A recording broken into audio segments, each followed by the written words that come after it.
right. Good morning. Welcome to your Tuesday morning Board of County Commissioners meeting. If you wouldn't mind, we're going to stand for an invocation and a pledge of allegiance. Dear Father, fill our hearts with more of your grace and your goodness. In your name we pray. Amen. Amen. I pledge allegiance to the flag of the United States of America and to the republic for which it stands, one nation, under God, indivisible, with liberty and justice for all.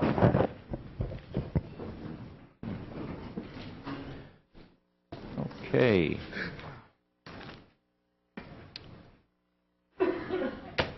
All right.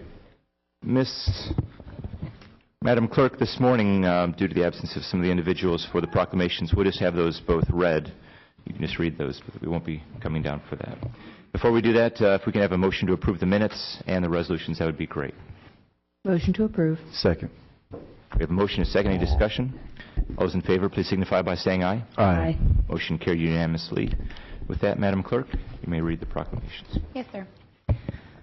Resolution 2013-197, a resolution commending the Women's Club of Fort Pierce, Inc. on their 100th anniversary. Whereas the Board of County Commissioners of St. Lucie County, Florida has made the following determinations. The Women's Club of Fort Pierce was founded October 17, 1913, and became affiliated with the Florida Federation and the General Federation of Women's Clubs the following year. It is the oldest social and civic organization in St. Lucie County, Florida. From the beginning, the Women's Club has been in the forefront of civic improvement and welfare. It has contributed to and/or organized groups such as the local Red Cross, Hospital Auxiliary, Humane Society, Concert Association, and Community Theater. For many years, the public library was housed and its expenses underwritten by the club. When the funds drive was launched in the early 1950s for construction of the library building, the club spearheaded the early effort and contributed the first $1,000. The object of the club is to promote and develop the social, civic, and educational interests of the city of Fort Pierce and the county of St. Lucie. It is hard to think what our community would be like without the organizations and projects started by the club. Now, therefore, be it resolved by the Board of County Commissioners of St. Lucie County, Florida. This board commends the Women's Club of Fort Pierce on the 100th anniversary. This board urges the citizens of St. Lucie County to participate in any activities scheduled for the 100th anniversary of the Women's Club of Fort Pierce, Florida, passed and duly adopted this 15th day of October, 2013. Resolution 2013-223, a resolution proclaiming the month of October 2013 as Mental Health Awareness Month in St. Lucie County, Florida. Whereas the Board of County Commissioners of St. Lucie County, Florida has made the following determinations. Serious mental illness such as major depression, bipolar disorder, schizophrenia, obsessive-compulsive disorder, severe anxiety disorders, borderline personality disorder, and post-traumatic stress disorders affect 1 in every 4 people annually. Serious mental illness is a highly treatable medical disease of the brain, posing some of the same concerns as cancer, heart disease, diabetes, and other illnesses. Scientific research is constantly working towards breakthroughs in the understanding of mental illness, resulting in more effective treatments to allow people to reclaim full and productive lives. Misunderstandings exist about mental illness, and social culture often wrongly imposes a stigma on mental illness. Every citizen and community can make a difference in helping to improve the lives of individuals and families affected by mental illness. New Horizons of Okeechobee and the Treasure Coast have provided accessible, recovery-oriented behavioral health services to improve the quality of life for individuals and families in our community for over 54 years. Now, therefore, be it resolved by the Board of County Commissioners of St. Lucie County, Florida. This board does hereby proclaim the month of October 2013 as Mental Health Awareness Month in St. Lucie County, Florida. This board urges the citizens of St. Lucie County to become more aware of mental health issues and promote treatment and recovery. Passed and duly adopted this 15th day of October 2013. Thank you, Madam Clerk. Okay, that moves us on to our presentation portion of the meeting. This morning, we have a presentation that's going to be from the group that is working on the Stop 750. They have a presentation for us this morning, and I know the group, as well as I believe Ms. Outlaw, worked on a overall format in terms of the meeting for that. And with that, I see we have Mr. Brett McCain. Good morning, Mr. Good morning. Commissioners. For the record, my name is Brett McCain of 1813 South 29th Street. I appreciate this opportunity to provide a different perspective than y'all have been given from the plan's administrators on 750. I intend to cover 4 main topics this morning. One is, what is 750, including the background, relationships, and key players of the plan. The second is misrepresentations of 750. This is important because the perspective that y'all are largely given is from the plan's administrators, which is one side of this issue. And they largely present their perspective as an expert opinion. Third is what is new urbanism. This is an important topic because it's the ideology behind 750.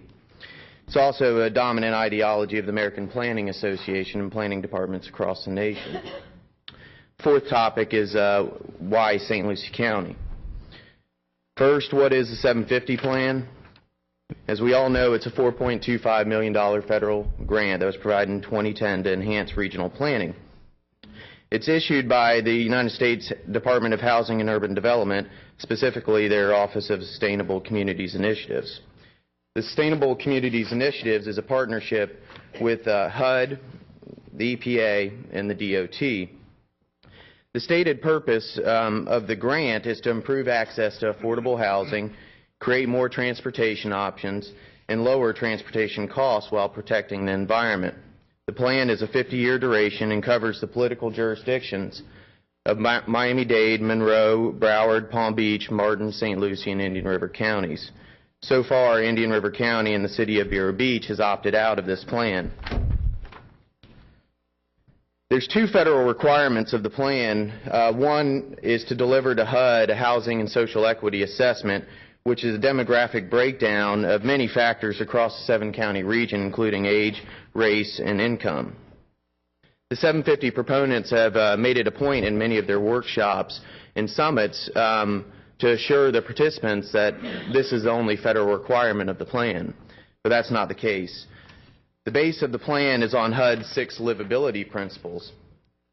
HUD's livability principles are more transportation choices, affordable housing, economic competitiveness, support existing communities, coordinate policies and leverage investment, and value neighborhoods and communities. All of these sound good on the surface, but as we dig into more details, we find out that it's not so good, such as economic competitiveness. You'll find that when they talk about economic competitiveness, they don't talk about clearing the markets and allow people to compete freely. They talk about favoring one industry or one production process over another, and oftentimes they select underperforming production processes and try to subsidize them to provide another option, which lowers our quality of life. In 2010, the South Florida and Treasure Coast Regional Planning Councils partnered to form the Southeast Florida Regional Partnership and then requested St. Lucie County's participation in and support for the grant. The stated purpose is to place the region in the best possible situation or position to capture federal funds for critical infrastructure projects designed to improve the region's sustainability as outlined by the federal partnership. In 2010, Congress provided $150 million to replicate these similar regional planning efforts across the nation. We're not the only communities that are going through this. And the 2 lead consultants on the 750 plan is Victor Dover and Andres Duaney and their firms. The federal expectations of this plan is to integrate housing and transportation decisions, incorporate livability, sustainability, and social equity principles into land use and zoning. It's expected to serve as a framework for future federal grants, and it's expected to support individual jurisdiction plans that match the regional vision and plan and secure agreements to support the Sustainable Communities Partnership. In the Memorandum of Understanding that St. Lucie County signed on April 13, 2010, the county understands and agrees that urban redevelopment and the promotion of infill development in Southeast Florida represents an environmental, transportation, social and economic and community development strategies for restorations of the Everglades ecosystem. The county is committed to advance the goals of the Federal Sustainable Communities Initiative program and committed to following HUD's 6 livability principles. Most of that information that I've cited so far was taken from the county's Memorandum of Understanding. The second topic that I wanted to discuss was misrepresentations about the 750 plan, notably coming from the plan's administrators. The first is that the notion that 750 is voluntary. It was completely voluntary for the Commission to opt in, and it's voluntary for the Commission to opt out as well. But it wasn't voluntary for the citizens of the county, like myself and most of you on the board today, to opt into the plan. But its voluntary statement is grossly misleading. It's stated in the same sense that taxes are voluntary. You can either pay them or be punished. Scripps picked up on this pay them or be punished notion in January when they wrote an opinion declaring that they hope Indian River County will not be punished by the withholding of federal funds for a potential Indian River Lagoon project because they did not participate in 750. It's very possible that other federal funds or our tax dollars, such as the community development block grants, beach renourishments, or others, may be withheld for nonconformance and non-participation in 750. Another misrepresentation is that 750 is a local effort. To date, most of the labor has been from the 2 regional planning councils that are partnered in this agreement, with little involvement from the people of St. Lucie County. Most of the participation is conducted by the 3 largest, most densest counties, notably Miami-Dade, Broward, and Palm Beach County. As I mentioned earlier, the Housing and Social Equity Assessment is not the only federal requirement, as we've been told in these workshops and summits. The 6 livability principles are also a federal requirement, which are the very foundation of the plan. 750 attempts to downplay Mr. Andres Duane's involvement in the plan. Mr. Duane is the gentleman that presented the 750 update to the Treasure Coast Regional Planning Council on May 17, 2013.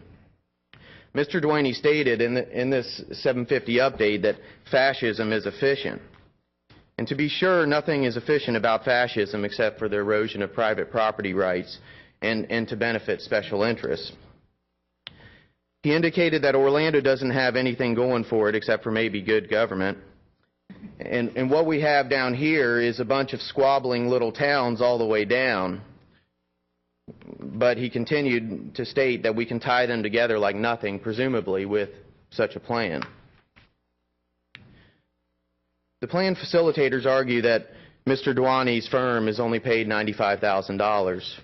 I presume this is true. According to their calculations, they equate that to 2% involvement in the plan.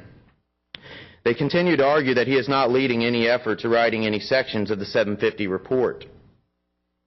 We'll discuss more on this on new urbanism, and we'll find that Mr. Duane has a lot more involvement than the 2%. Another argument is that the plan is publicly driven. At their workshops and summits that I've attended, most of the workshops are filled with government employees, planners, and plan stakeholders, or basically people with skin in the game. The balance of them, or approximately 10%, did not have skin in the game, and they all seem to be unified against the direction and very concerned about the direction of this plan. And you can find, when you communicate with people outside of that run around in your circle, you'll find that 750 has little public knowledge. And by the plan's own numbers that they've released, less than 0.1% of the region has participated in the plan. That doesn't sound very publicly driven.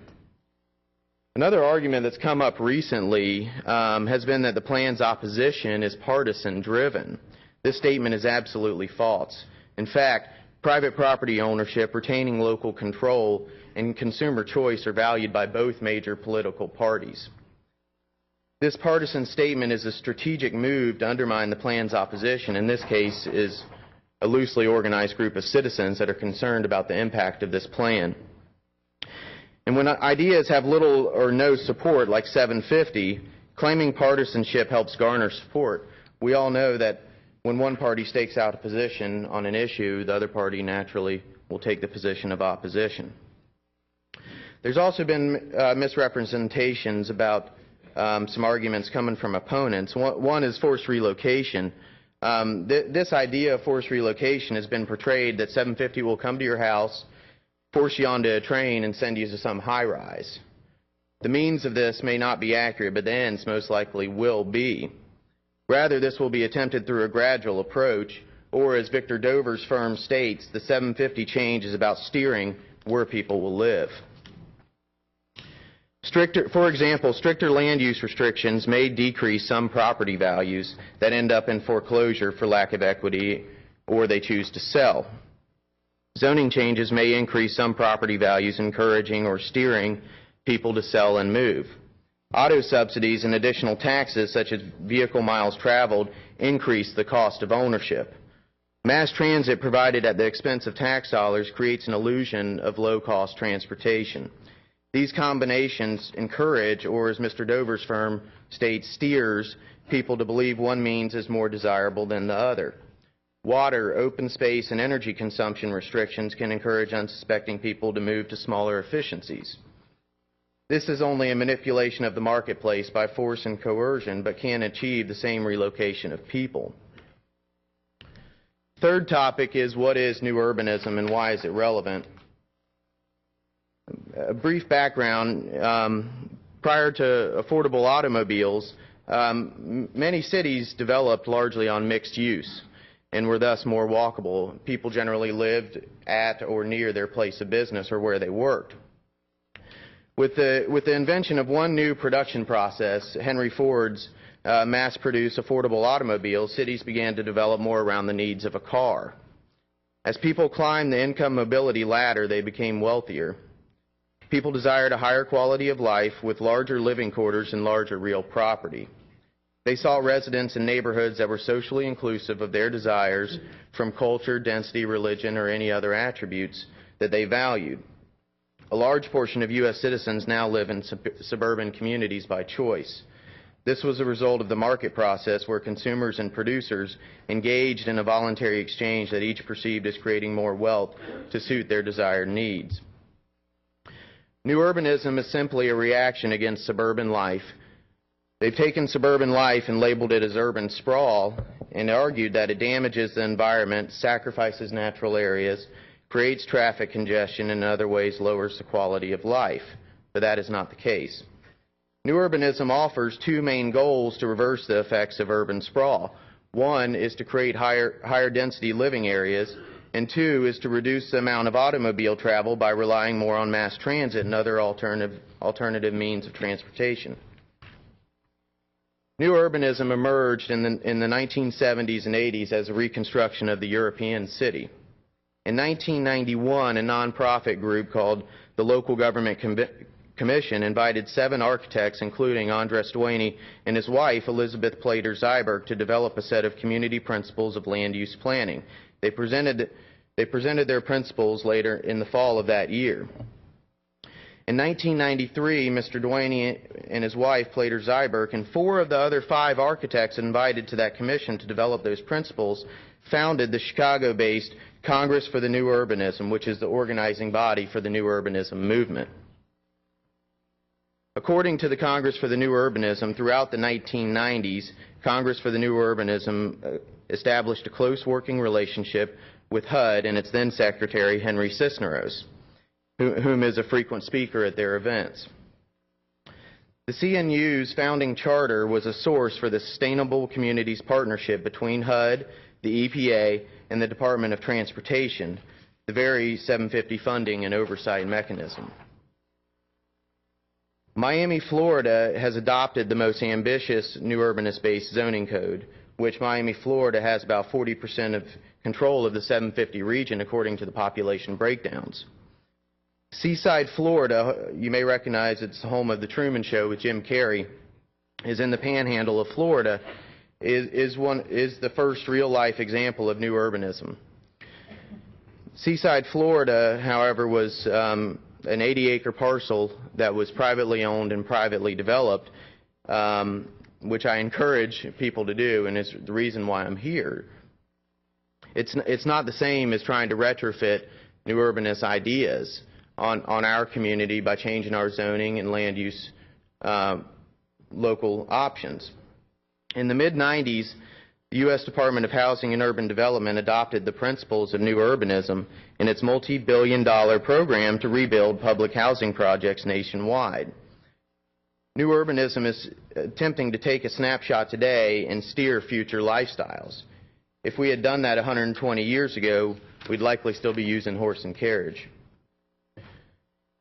The new urbanism, they have posted a timeline which I found very informative. And in that timeline, they recognize Dan Carey's appointment as the Executive Director of the Treasure Coast Regional Planning Council as an important milestone in 1986 for their movement. The timeline also recognizes Michael Bush's appointment as an important milestone in 1995 for their movement. Anthea Gianotes is an urban planner with the Treasure Coast Regional Planning Council. She's also the current chair of the Congress for New Urbanism's Florida chapter.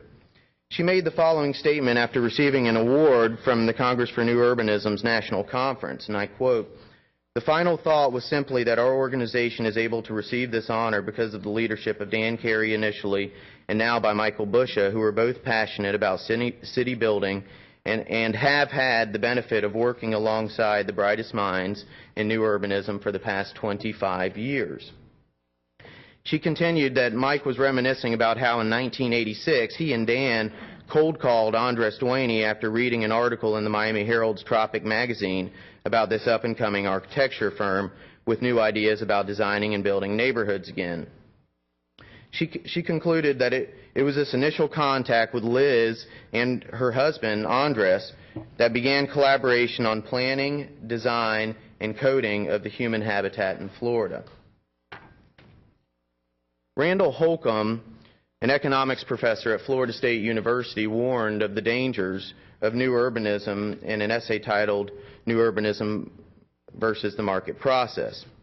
He went through each one of their arguments and exposed the flaws of their arguments from open space, environmental amenities, farmland pollution, traffic congestion, smart growth, and population densities. Mr. Holcomb concluded that the concerns of the new urbanists are overblown, that market forces work against the new urbanist goals, that if new urbanist goals were met, it would lower people's standard of living, not raise them, and that the new urbanist movement plans excessively to try to control the decisions of private landowners while planning insufficiently for the development of its own resources. New urbanism in the 750 plan is not rooted in any economic law or voluntary human action like the development of Seaside, Florida was. To succeed, it needs the force of government to restrict consumer choice and voluntary exchange or steer people to predefined choices.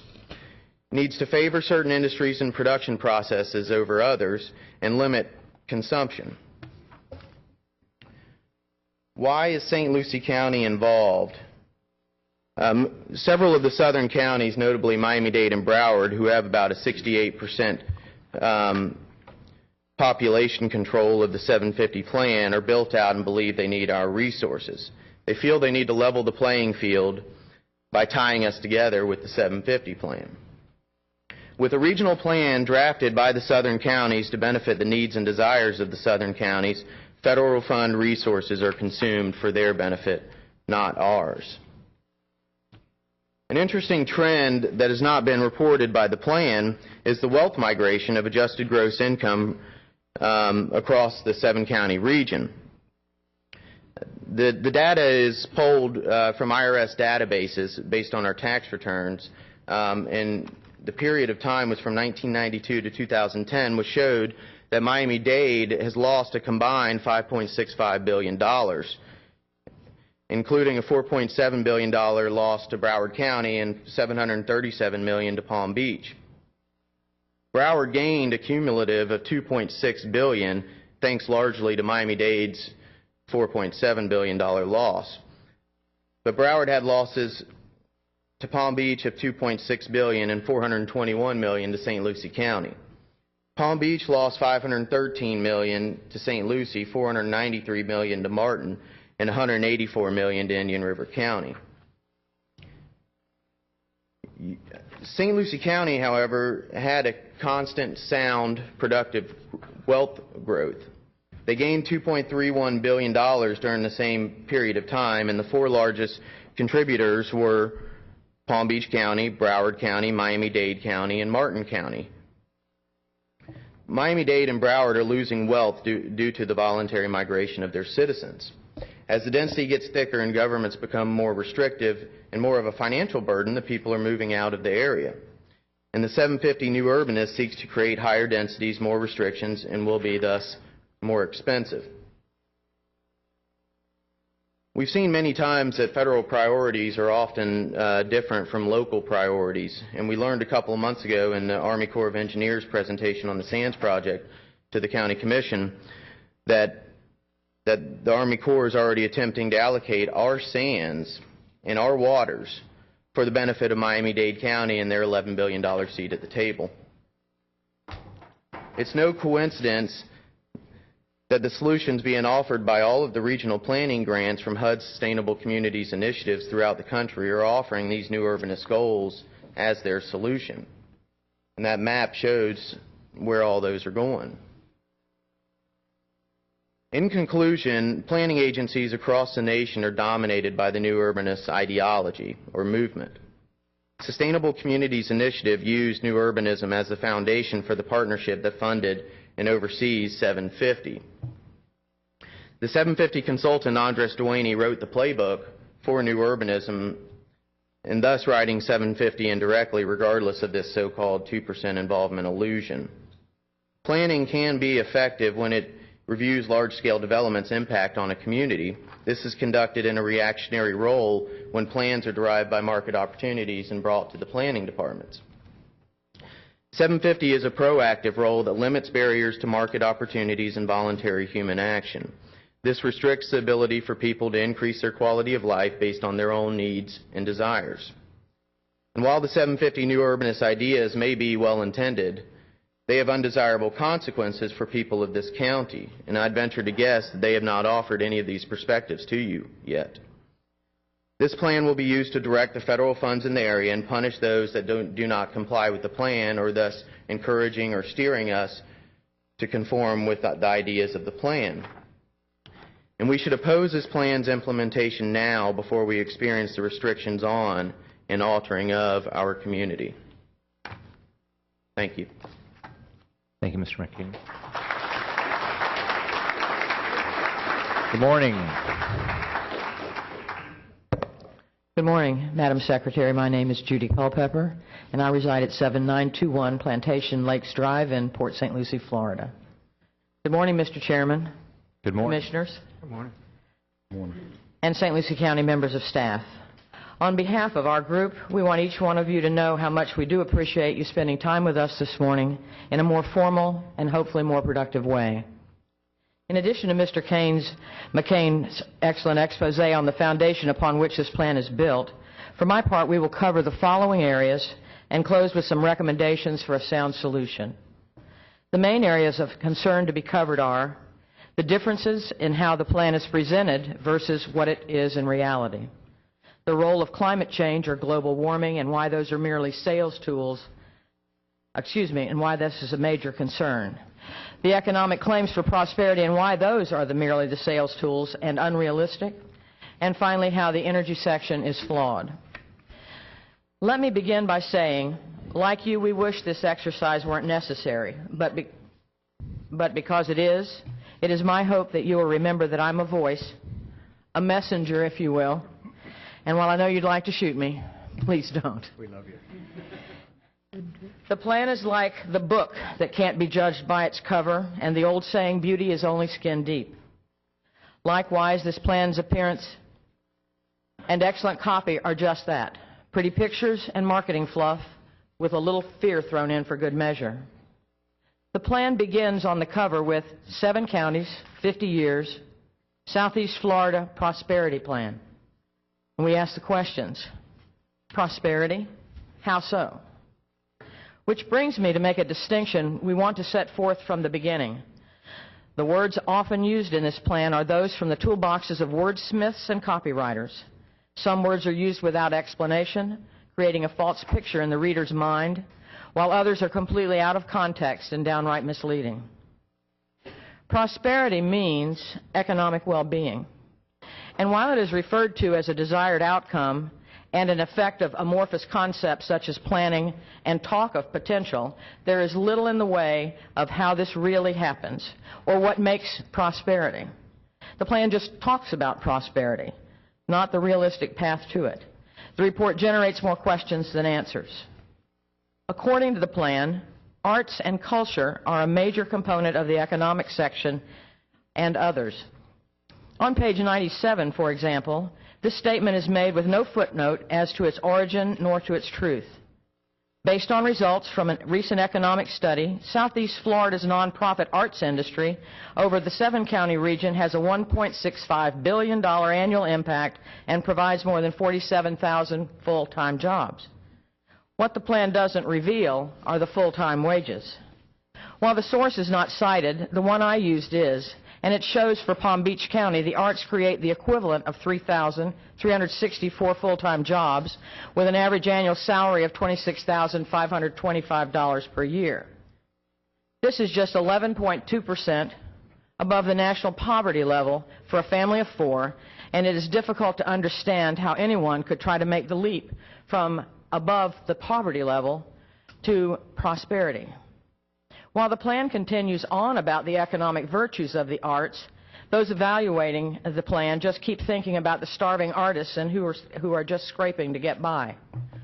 On the subject of economic prosperity, we do agree transportation and prosperity are linked, but we are not impressed with the supposed impacts of rail and bus transit as either economically or ecologically more attractive than today's cars, which are lower generators of pollutants. We believe if gas taxes are falling due to higher gas mileage, government has always been creative at income sources, and perhaps more toll roads could be in our future.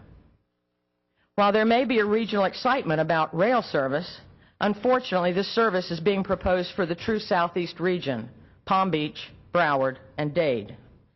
All St. Lucie will gain from this dalliance with rail using even more tax dollars is an extra amount of train traffic each and every day.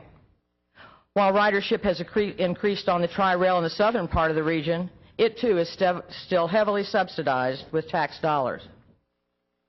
At a recent Planning and Zoning meeting, Marcella Camblor of Sustainable Communities Initiative, along with Mr. Michael Busha, Executive Director of the Treasure Coast Regional Planning Council, presented the 750 plan. Ms. Camblor stressed, "What is 750?"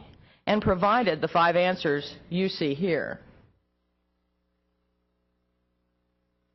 In addition, she talked about a broad range of topics from shipping and ports to climate change to GDP per capita, future and current trends, and collaborative regional projects. She failed, however, to share what this plan is really all about. She and Mr. Bush have fielded questions from Planning and Zoning Board members. Mr. Grande wanted to know if we'd be in danger of losing federal funds in the future by either adopting or not adopting 750. Mr. Bush replied he thought it would be an advantage for obtaining funds.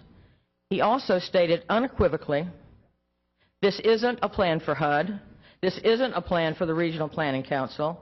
It will contain just what Marcella said, all the trends and all the research out there, and that's it. That's what's going to be in the plan, and that's all I can tell you." We'd like to bring your attention, however, to Mr. Grande's letter of April 13, 2010, addressed to the 2 chairmen of the Florida Regional Planning Councils, which were to become the 750 mega region. At that time, Mr. Grande was the chairman of the St. Lucie County Board of County Commissioners. It is clearly marked, showing this application was, in fact, to the Department of Housing and Urban Development, that would be HUD, and furthermore, quite clearly marked that this was to be a key component of the Sustainable Communities Initiative, and was intended to develop a regional plan for sustainable development.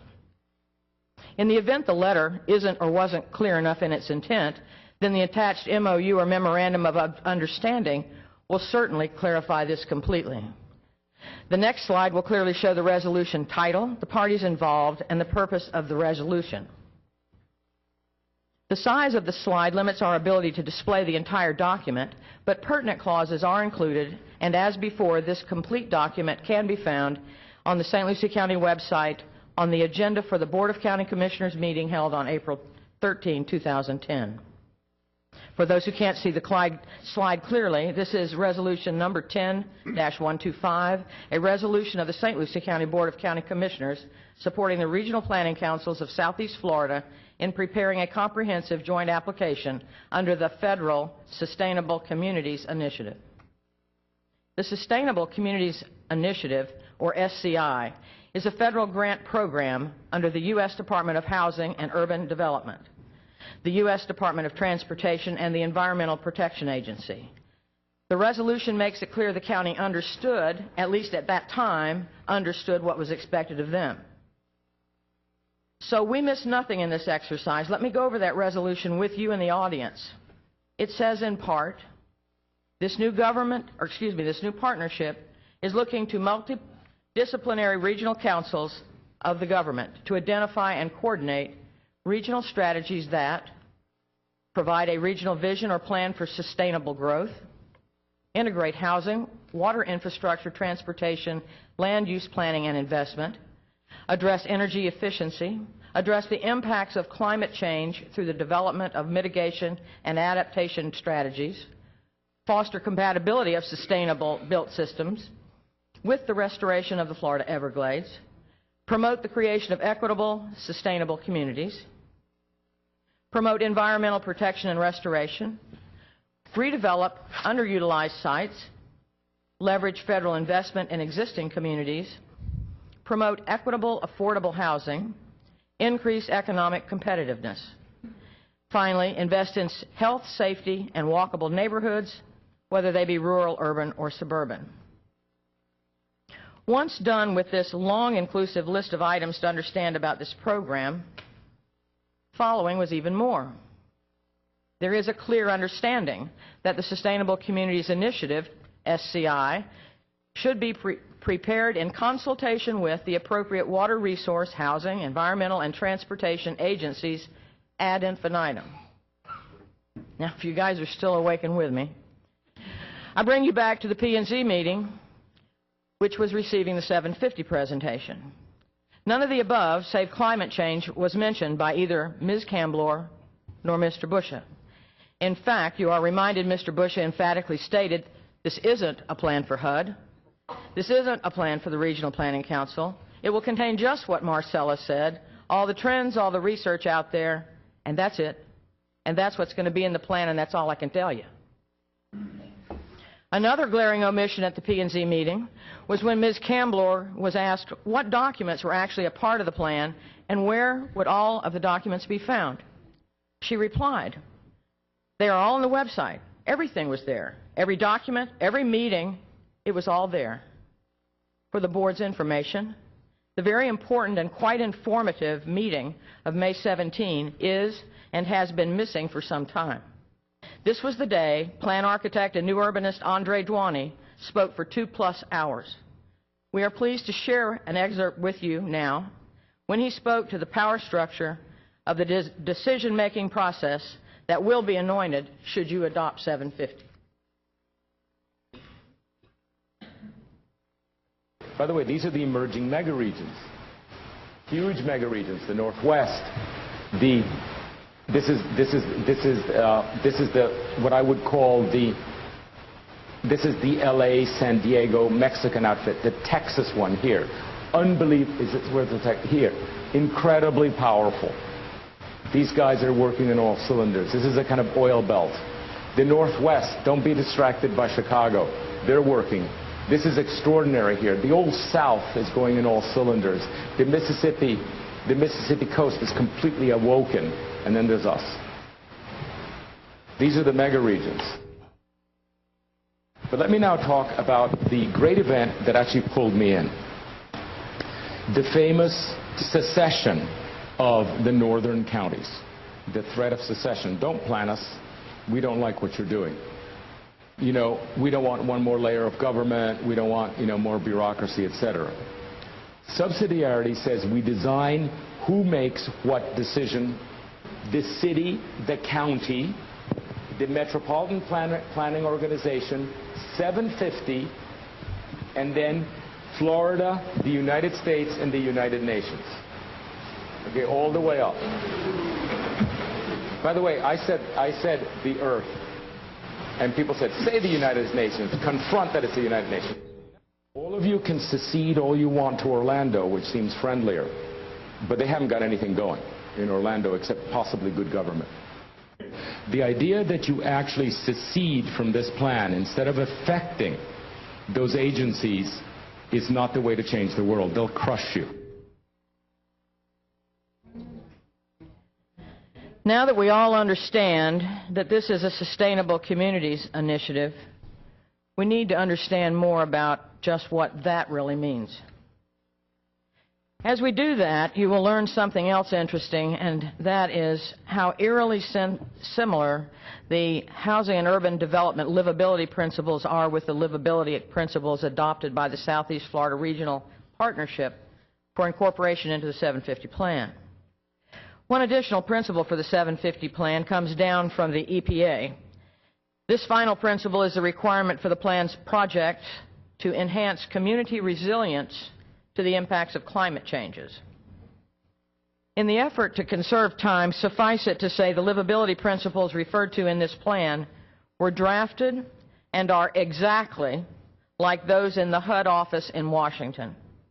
You've heard more times than you'd like to remember how unhappy people are all over the United States of America about these regional plans.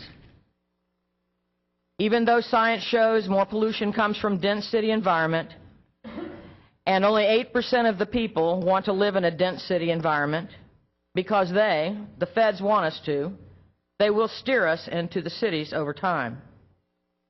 HUD now has a program to make it less costly for local government to put into place the new zoning codes that will be required for you to do their bidding.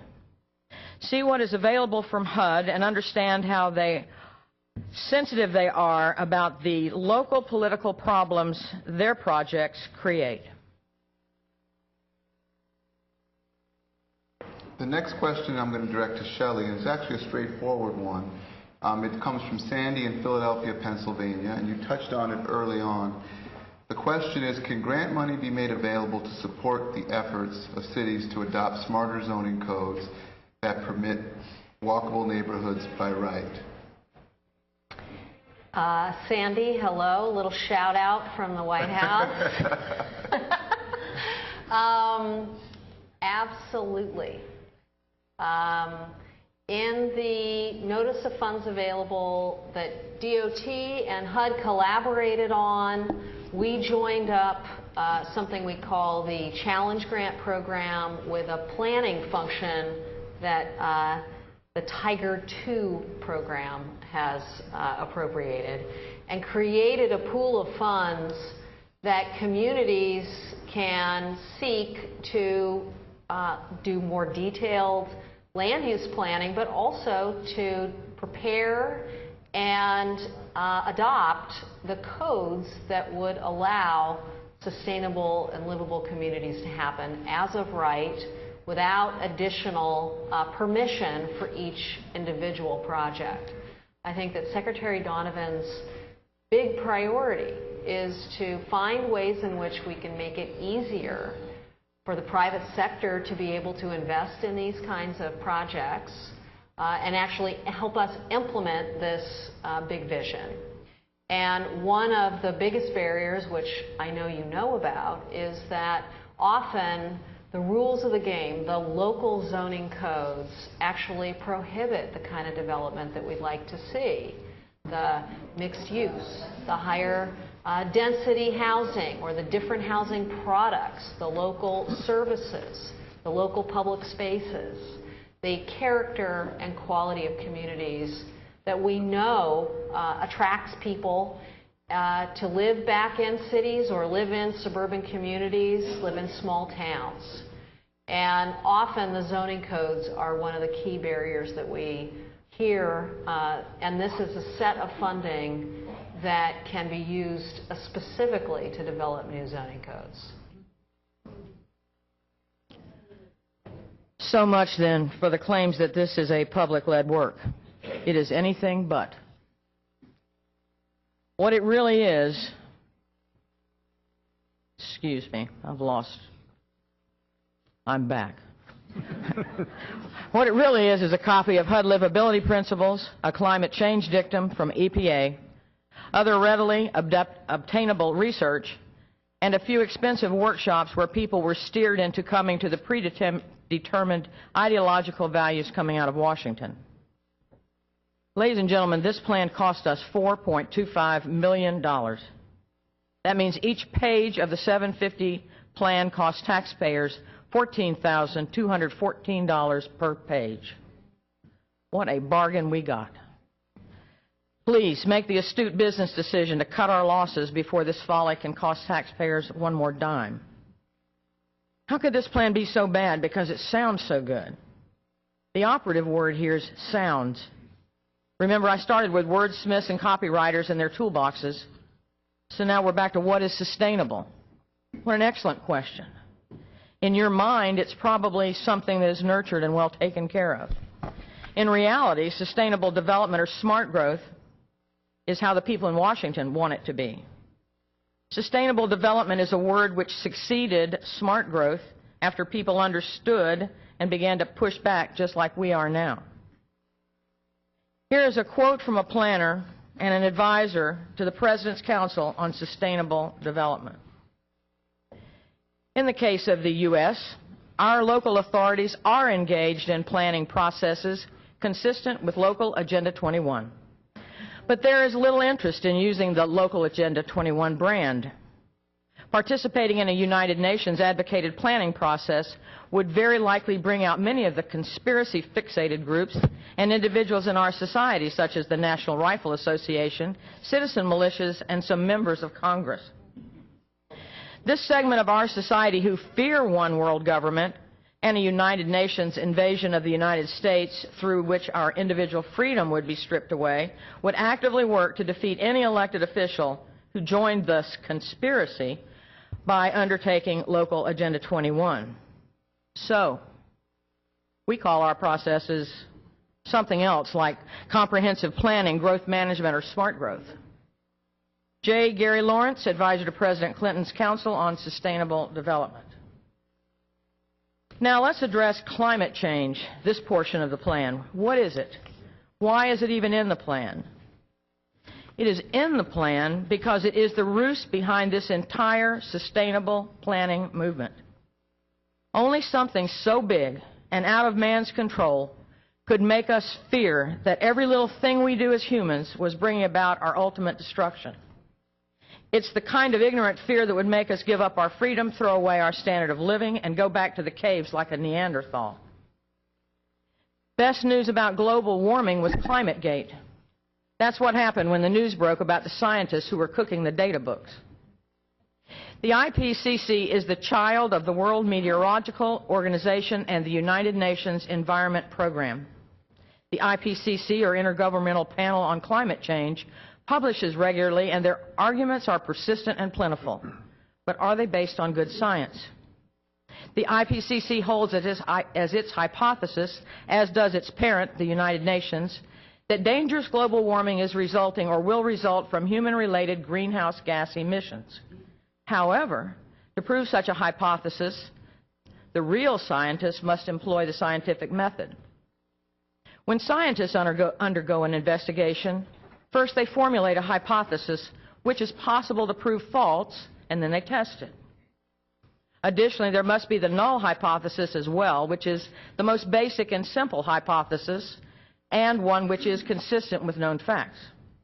The null hypothesis to the IPCC's global warming is that changes occurring in global climate indices and the physical environment are due to natural variability in the climate in general. Then to validate this null hypothesis, in this case that climate change is within normal parameters, you must show direct as opposed to conjectured evidence of human causation of changes that might or appear to be out of the norm. If this cannot be shown, the null hypothesis stands and is assumed to be correct. On the other hand, the IPCC takes a different approach to the scientific method. It assumes the hypothesis is correct and that the only responsibility the IPCC has is to collect evidence and make plausible arguments in the hypothesis' favor. Because the IPCC is a child of the United Nations and under its control, and because the United Nations has chosen to define the change of climate as a change of climate which is attributed directly or indirectly to human activity, that alters the composition of the global atmosphere and which is, in addition to natural climate variability, observed over comparable time periods. Wow. Numerous writers have documented the strong bias of its founders and principles, its determination to find a human role in climate change almost without regard to what the data show and the corrupting role that politics has played in that organization's history. The IPCC has been reduced to a political tool, and its self-claimed authority on climate is suspect and undeserved. In 2013, there has been much discussion about abolishing the IPCC because it's been thought that this organization has done far more to corrupt and politicize science than it has to advance it. As to climate change in this plan, we are concerned that incorporating false science into this plan may have an adverse impact on our neighbors on the barrier islands and in other low-lying areas. Should banks and/or FEMA decide to adopt such information because it's a part of this plan, it could cause people to lose all or most of the value of their property, prevent them from attaining flood insurance, keep them from borrowing on their property, and cost local governments untold sums from lost ad valorem tax revenues. While this might steer or drive those folks to the cities, it certainly isn't right, nor is it fair to anyone.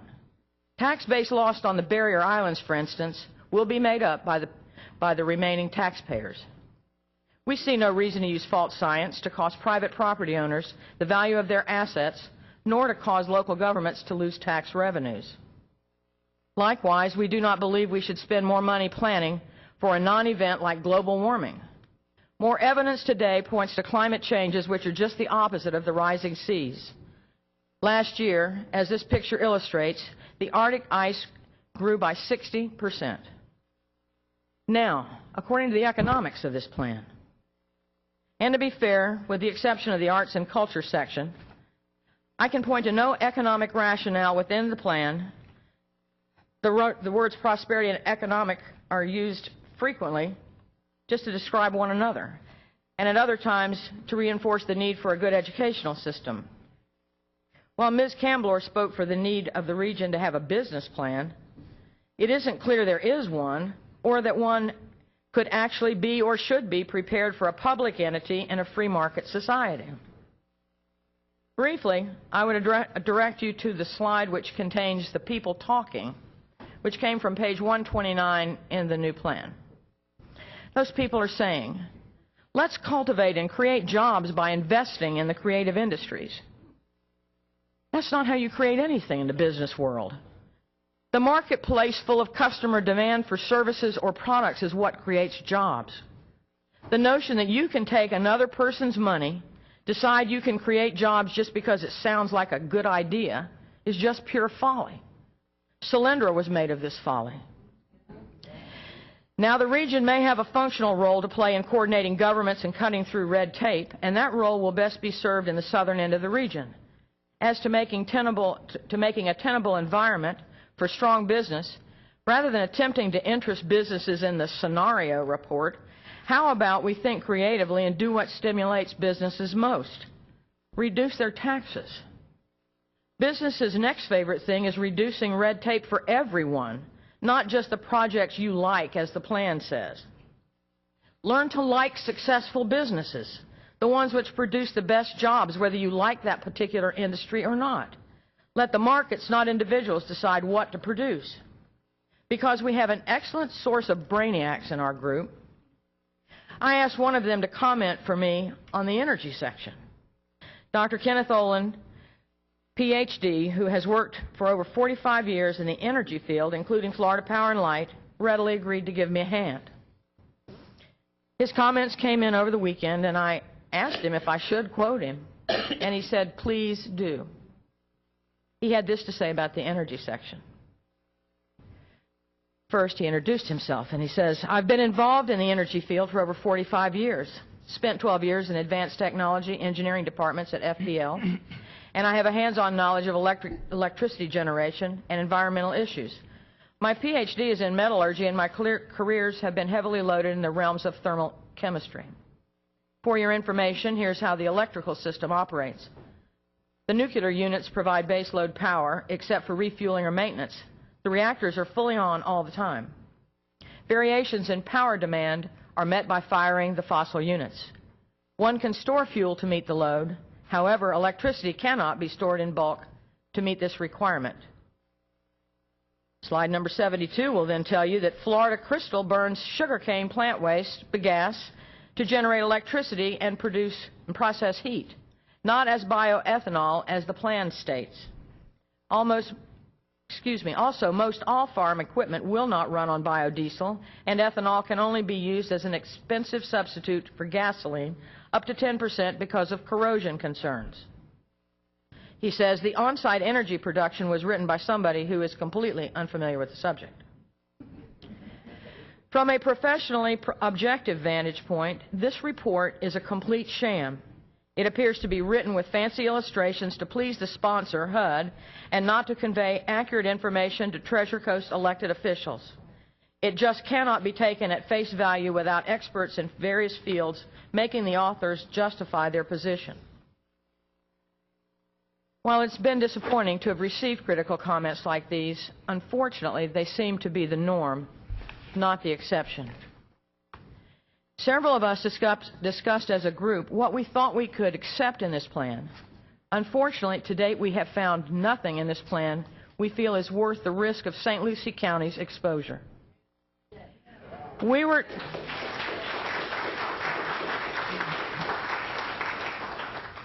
determined, though, to leave you with some positive thoughts on what you might consider doing for the benefit of the residents in our area. We thought the simple slide might tell it all, and our thought was simply this. By all accounts, including the support documents for this plan, we have nothing in common with the densely developed counties to the south of us.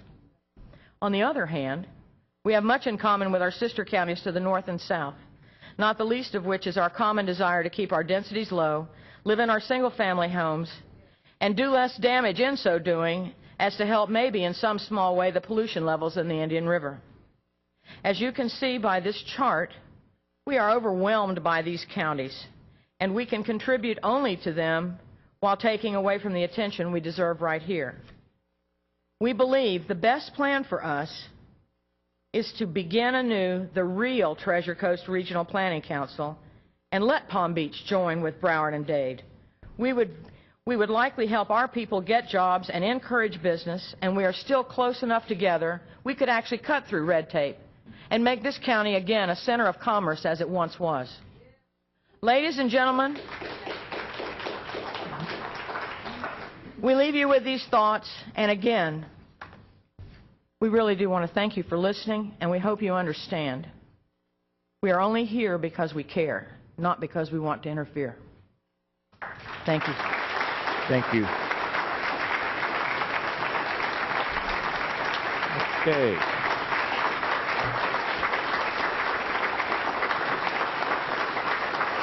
All right, folks, let's come together here. Thank you. Okay, thank you for that. As we move on here to general public comment, just want to remind everybody, and I know this is also based upon your group support, thank you. We just ask that, again this morning, that you limit the comments to those items that are directly related to the agenda for us this morning. We have an extraordinarily busy schedule this morning, and we appreciate the group's ability to be able to provide for a presentation, and then as a result to help limit comments for that. So thank you. With that, we're going to open for general public comment. Anyone wishing to address the board on an item that's on the agenda, please feel free to do so at this time.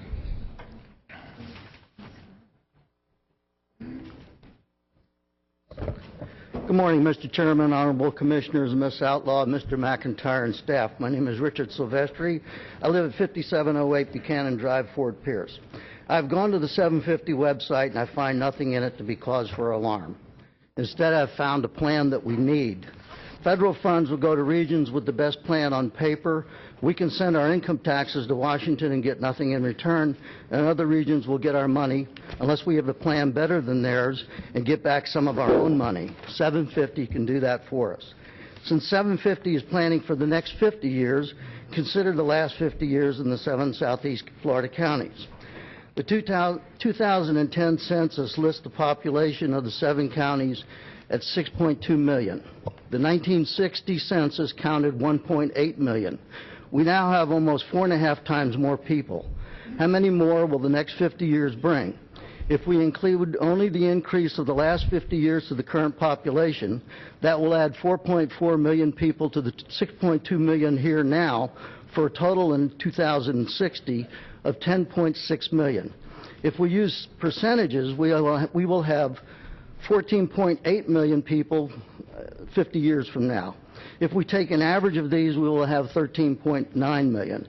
Ask AC4PR which number they do not want us to plan for, 10.6, 13.9, or 14.8 million people. We are due for tremendous growth. Of the 7 counties, Saint Lucie grew the most at some 44.2% population increase between the years 2000 and 2010. And this county is listed now as one of Florida's 5 fastest growing counties. We need a plan like 750 can propose. Given these numbers and using prior growth as a guide, we better build high-rises and mass transit. We cannot afford to continue building roads at $1 million a mile minimum, nor sewer, water, electric, and gas lines for miles and miles. That is unsustainable. I-95 has grown from non-existent to 6 lanes in most of the county in less than 25 years. The commute to West Palm Beach has 10 lanes when in 1987, I-95 did not exist between PGA Boulevard and State Road 60. But some people have their heads in the sand. And nowhere in the 750 website did I read that anyone will be forced to use mass transit or live where they do not want to live. This growth will come whether or not Democrats, Republicans, or independents occupy your seats or any other seats of government, whether local, state, or federal. However, population may decrease due to sea level rise with saltwater intrusion contaminating the drinking supply and due to unaffordable flood insurance. As I speak, FEMA is instituting higher flood insurance rates and salinity dams are collapsing. We have a climate crisis approaching. However, AC4PR has brought in their experts to state global warming is non-existent. In fact, he said global cooling is in effect. If AC4PR is right, then we need a plan regarding what this place will look like when millions settle here to get away from northern winters, as has been this region's history since Florida became a state in 1845 and now ranks 4th in population. If AC4PR is wrong, we need a plan, and 750 has one for climate change. Maybe we can find a commie around every corner, in our universities, our schools, and among our political leaders. I don't think so, but what we can find everywhere are people afraid of change, change in the way we live and travel. We can find paranoids everywhere, people so insecure they think everyone else is out to get them. We can find xenophobes everywhere, people who fear anyone different from what they are, people who fear anyone who speaks with an accent or cannot speak English at all or who looks different.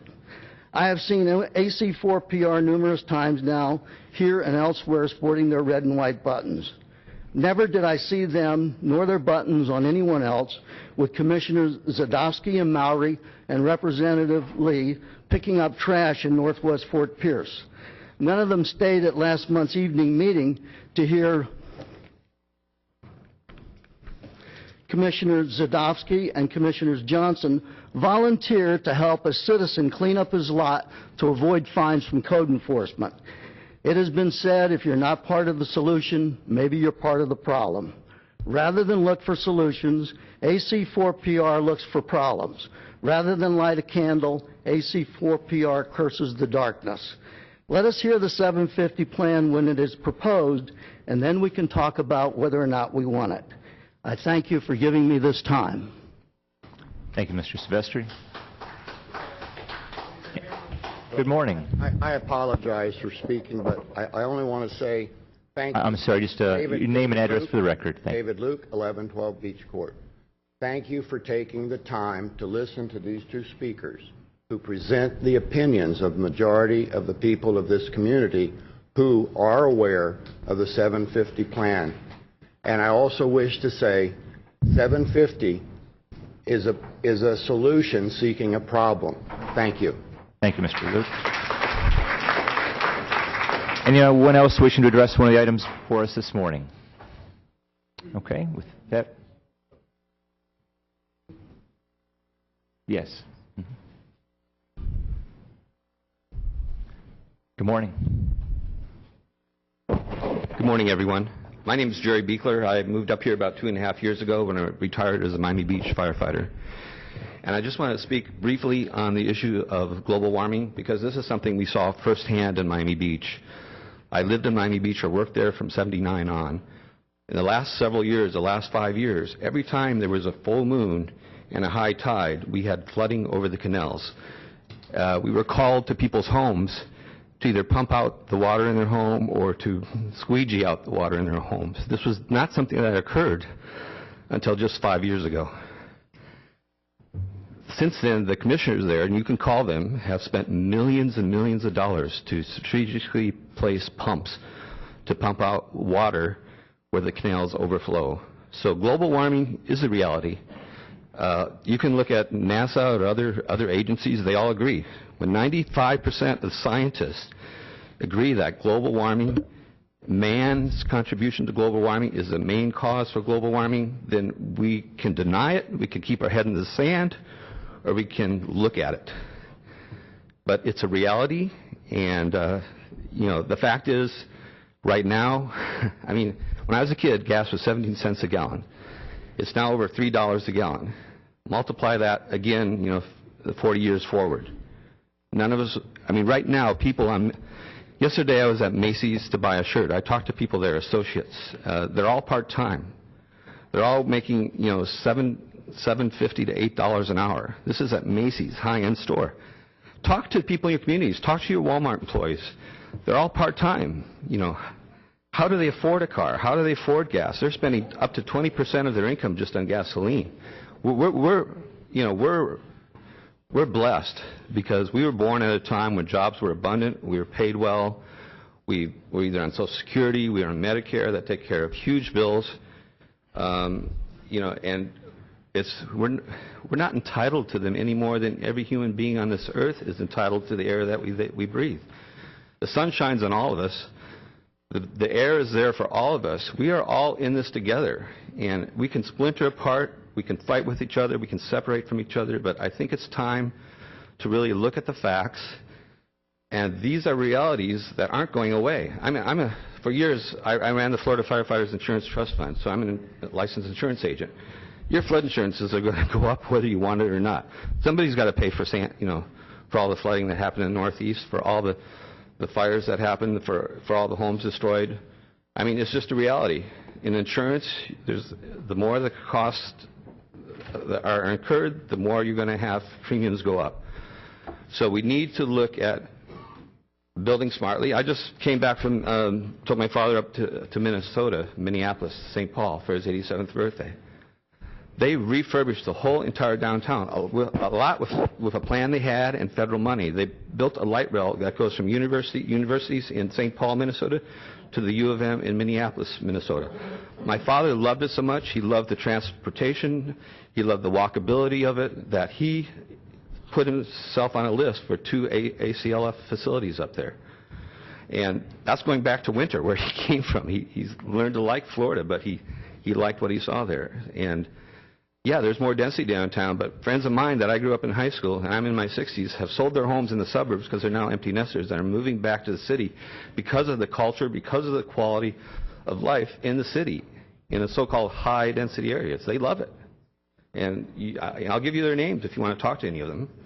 So I think it's time to set aside fear and look at the reality that this area is going to grow by millions and millions of people within the next 30, 40 years, and we need to look at an answer. We need to start addressing global warming. I mean, something that happened in '86 and '87 was the Montreal Protocol, and that was a universal, around the world, UN sanctioned, maybe led effort that saved the ozone layer. But unfortunately, all those refrigerants were replaced with hydrofluorocarbons. They are now, most scientists estimate, 15 to 80% of the global warming impact, and they don't go away. They're not absorbed by the ocean or trees like carbon dioxide is. The estimate is that by 2050, these refrigerants, the hydrofluorocarbons, will be 45% of all the global warming impact. So this is something we need to address globally immediately, just like we did with the ozone layer and the Montreal Accord. But there needs to be support and consensus, and we need to direct this fact to our legislators, at federal level and national level. Thank you very much. Be clear. Yeah. Just as a reminder, again, trying to stay with items focused on the agenda that we're going to be dealing with today. Want to also thank everybody. As always, we ask that you try and be very respectful for each other. I know it's hard if you feel you're hearing something that you don't agree with to not make comments or whatever, but we're asking that you try and work with it. And I appreciate the group's willingness this morning to also help in that area to make sure that we try and be very respectful. I have to say, whether you like your commission, whether you don't like your commission, I like the fact that we do have citizens and residents that are becoming more involved and engaged in issues. You're becoming more knowledgeable. You've probably learned a lot the past 6 months about how county commissions operate, how your agenda process works, a lot of different things. And that's only great, because the more you know, the more you're able to participate and help in your local process. And that's a great thing for us. With that being said, good morning. Good morning. My name is Rick Modine. I live at 1550 Southwest Apache Avenue, Port St. Lucie. You can say all you want about global warming and what we should be doing and what's the right way to go, but, if you believe that we are going to make a change in the world with that, I don't know how you're going to persuade China and all these other countries in India. And you want to force it on certain people and all, but how are you going to force it on the rest of the world? First of all, it's not going to be able to be possible. If you want to do it, we need to do it because we want to do it, and it's the right thing to do. My family came here in the 1870s, and we run a cattle operation. We've had groves. We take care of land because we live off of it. It's our land. It's enjoyed by everybody else. We consider ourselves stewards of it. We take care of it the proper way. There's no septic tanks and sewer systems and all that other stuff. We have filtration processes. We get rid of invasive species. We care about this property. One of the things that happened in St. Lucie County a long time ago, that we had pineapple plantations all over the place. That's what we were founded on. Where are the pineapple plantations? They're gone. You know why? Because government interfered and they let Cuba sell it cheaper than Florida does. We subsidize sugar corporations that are all run out of Washington, D.C. Those are people that need to be a little bit more active. If you want to put political pressure on people to make changes in the environment and the climate, those are the corporations you need to do. You don't need to do it on individual citizens and everything. We have property that we want to invest in and we want to do something with. I want it to be here for my grandchildren and my great-grandchildren. I don't want people telling me what I can grow, how I can take care of it. I'm going to do a better job than anybody else, especially the EPA. We've seen the Kissimmee River getting straightened out and then had to go back again and redone again. We've got the Everglades going down. The reason why St. Lucie County has grown because we're a bigger county than a lot of the other counties. I mean, you can use all your statistics you want, and I'm glad that people come here and they want to open businesses. And we don't want to shut everybody out. I'm sorry if I'm a xenophobe or if I'm, a ranting lunatic on conspiracy theories and everything, but I just don't like people telling us what we need to do. We're from here. We have other people that have grown here. They come here because they want to be here. Let's make it a place they want to come to. Let's give them an option. Don't be telling them what they're going to be doing. And you know what? The people are going to keep coming here from the north because this is paradise. This is the best place to live in the world. And why is this place being picked out all along this region? Because it is paradise. And the people coming from Miami are coming up here because they would rather live in a county like this that we have than any other county. Thank you. Thank you, Mr. Kennedy. Okay. As we move forward, just as a reminder, because we are trying to make sure we make these recordings as well, that we have people that are trying to make sure that those that are hearing impaired can hear these. If you wouldn't mind addressing the commission, the camera's up here, and so they're watching that to try and pull that in. So if you turn and face the audience, they're not able to adequately get that. So we just ask you to help us with that. Thank you. Good morning. Good morning. My name's Tom Lattimore, resident of Port St. Lucie. Just a couple issues real quick. The first thing is I think for both tourism and for the general benefit of the city, for the county and the area, we definitely need to do something about the Indian River. I think thankfully the water is improving, but due to the fact that the lack of increased releases from Lake Okeechobee, and I think that's an important thing both to tourists and to residents. My wife and I do go kayaking from time to time, and lately I've been a little bit reluctant to get in the water, not knowing the current quality in the Martin, St. Lucie County areas where we tend to go kayaking. And the other issue that concerns me is I understand there's a possible litigation against the city of Port St. Lucie, a possible lawsuit. I'm hoping that it doesn't go to that, because whether it's county money or city money, I still pay for it. So, and the residents of Port St. Lucie pay the county bill and the city bill. If they can just get it resolved through arbitration or whatever other means, but not to go to court to resolve the dispute. Thank you. Thank you, Mr. Latimer. Good morning. Good morning.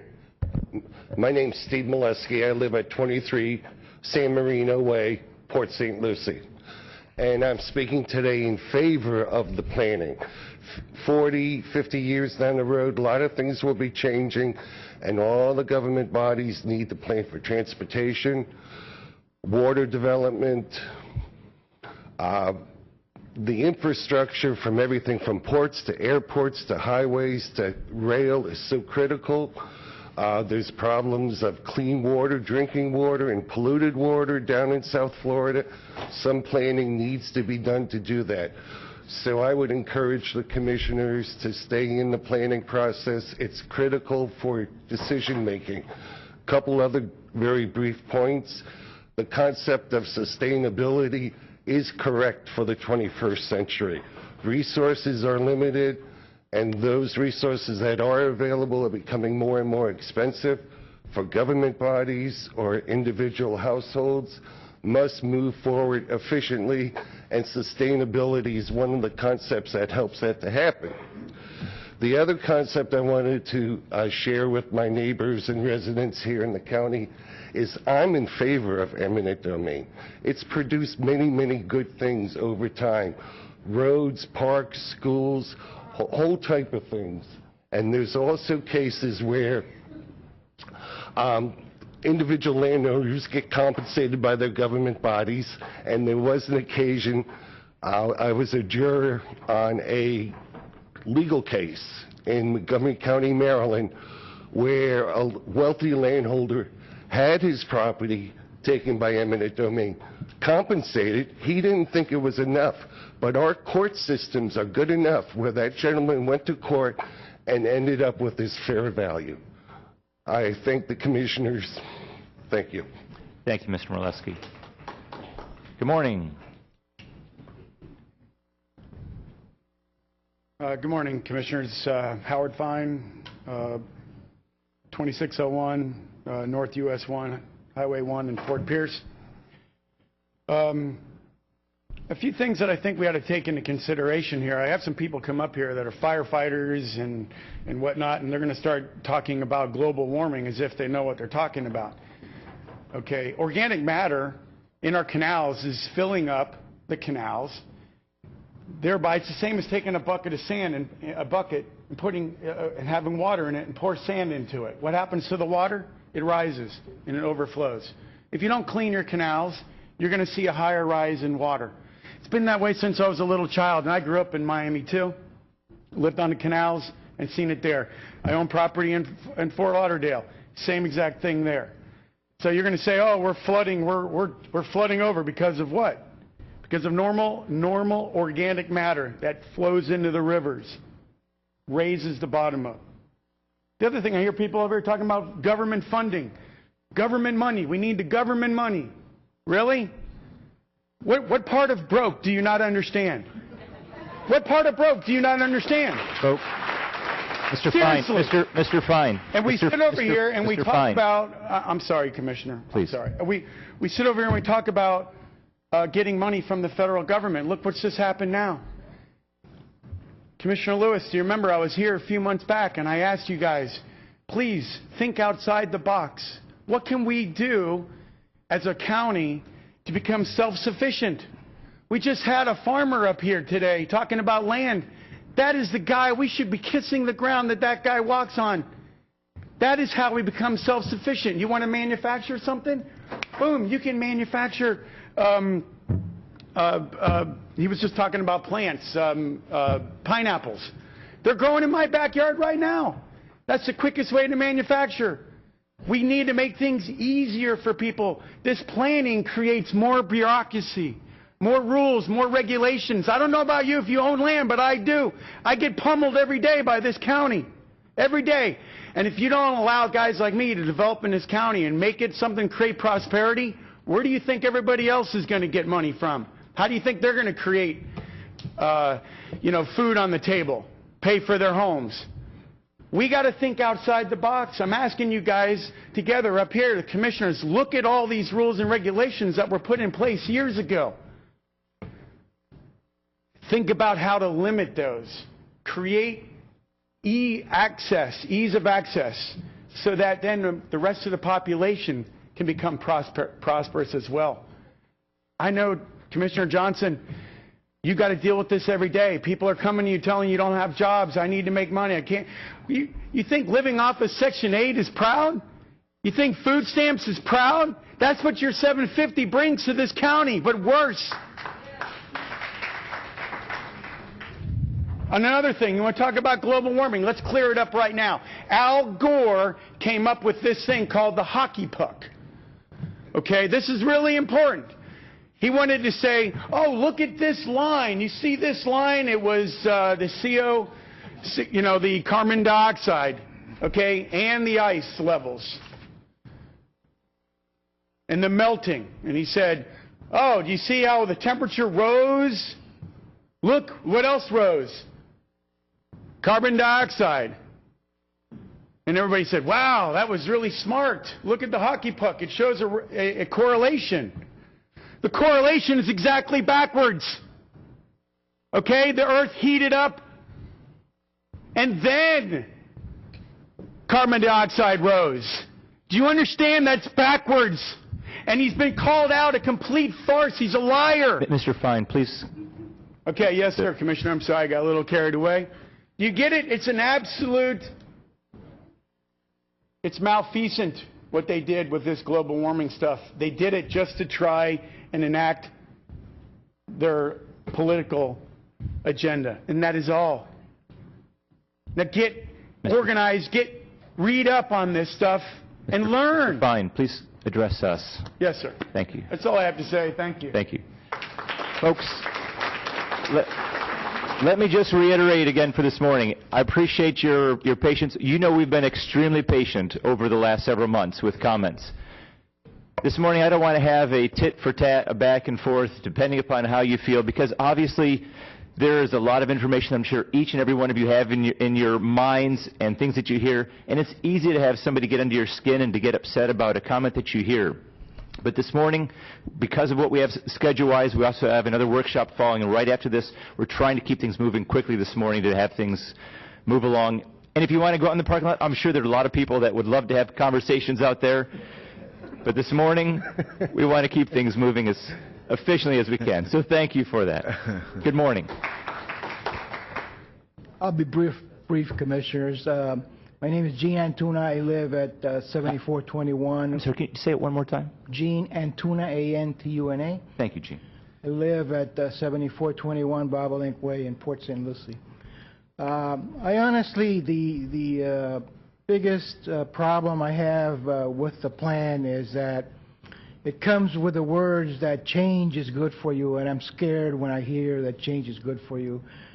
The biggest thing I heard that worries me is that there is a barrier that exists within the local governments, and that's the zoning. Zoning apparently is a big barrier to this plan. And zoning is the biggest defense we have for those who live in this community. We can vote on zoning, you control the zoning, and to give that away would be, to me, the worst thing that this county can do. And so that, to me, is the biggest worry. You, commissioners, control the zoning in this community, and that is number one. To let that be taken over or suggested to be changed by others with no vote is, to me, unacceptable. Thank you very much. Thank you, Mr. Fortuna. Okay. Seeing no other public comment, we're going to close public comment. We'll turn to our consent agenda. By the way, in terms of items being pulled, I show that item 9B, Parks, Rec, and Facilities, the tourist development tax, that was an add-on. Actually, it shows that was an add-on, but that was pulled.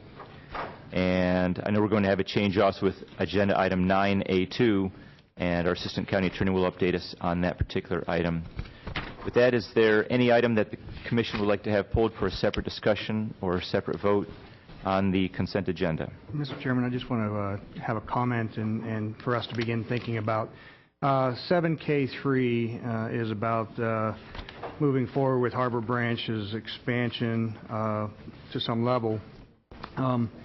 In recent past, we had a challenge with getting utilities to that location. I would like us to begin to think about the possibility of economic development in the northern US 1 region and the future needs for Harbor Branch's expansions. I think that it's time for us to really look at the utilities along US 1 and maybe plan for the future of having potable water and sewer along that area.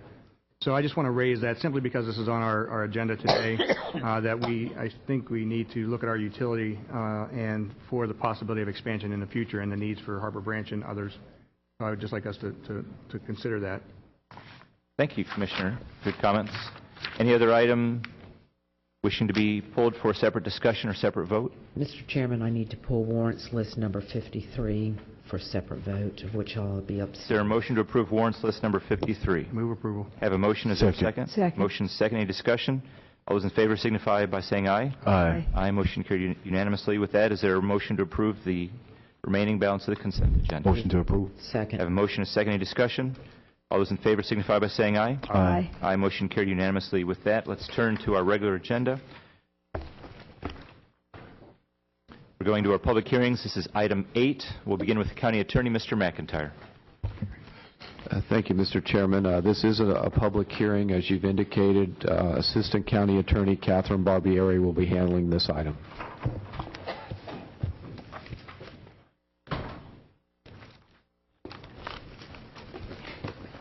Good morning, Ms. Barbieri. Good morning, Mr. Chairman and Commissioners. For the record, Assistant County Attorney Catherine Barbieri. And I'm sorry if I can just have 1 second to get up my files out.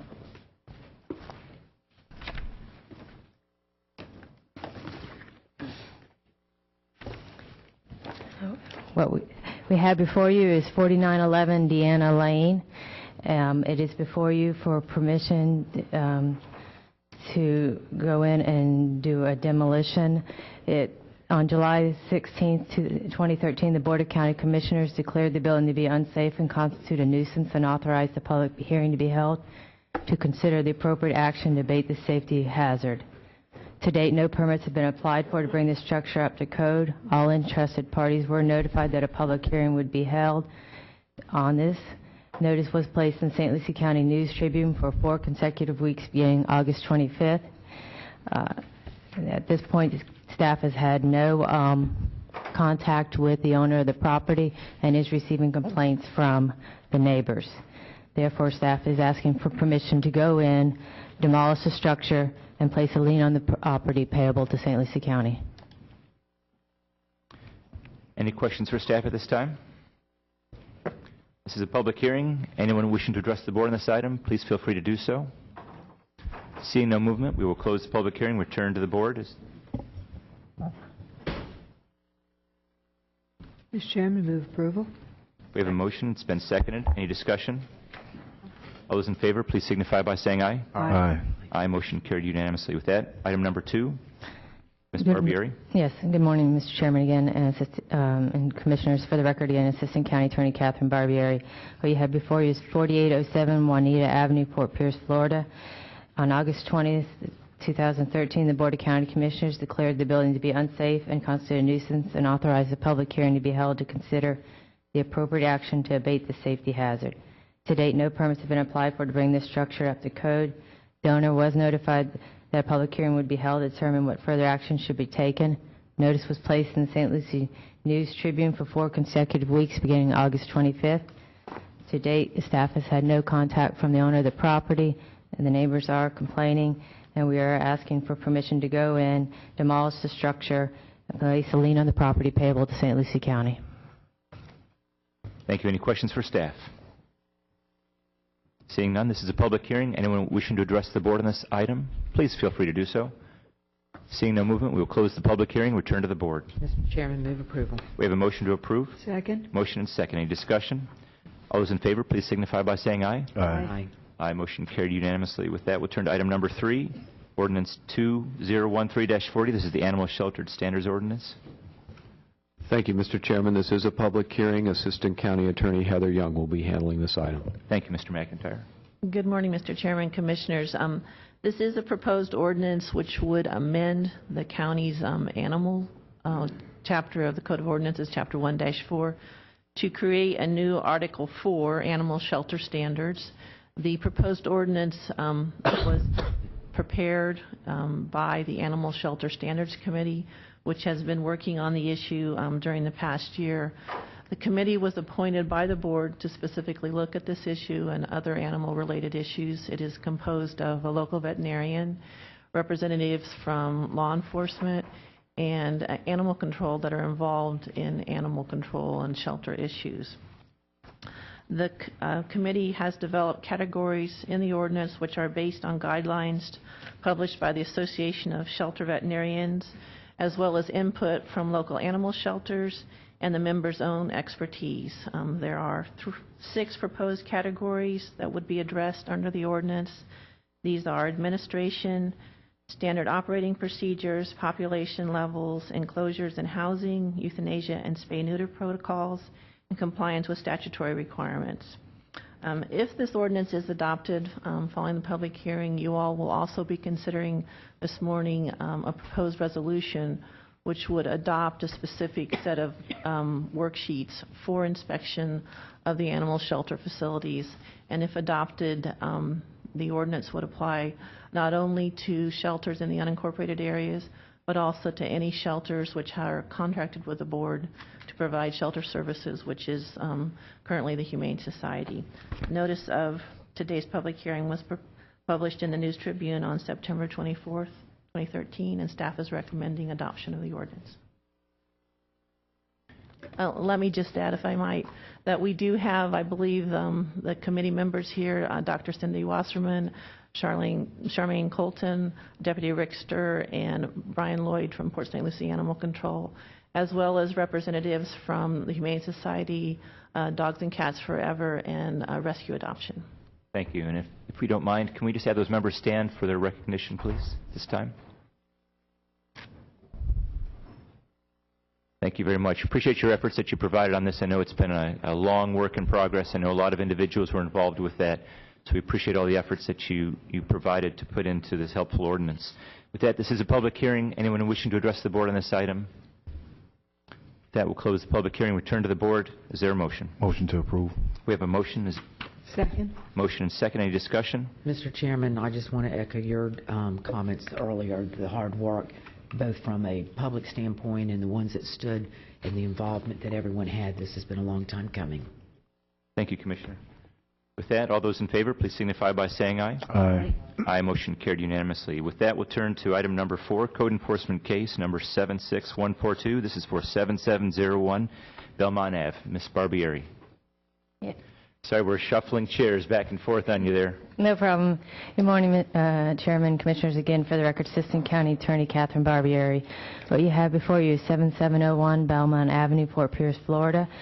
This has been before the Code Enforcement Board on April 10th, June 20th, and August 7th, and at the October 4th Code Enforcement Board, after they found him in violation for the overgrowth, the grass and weeds, and the unsanitary conditions caused by the pool.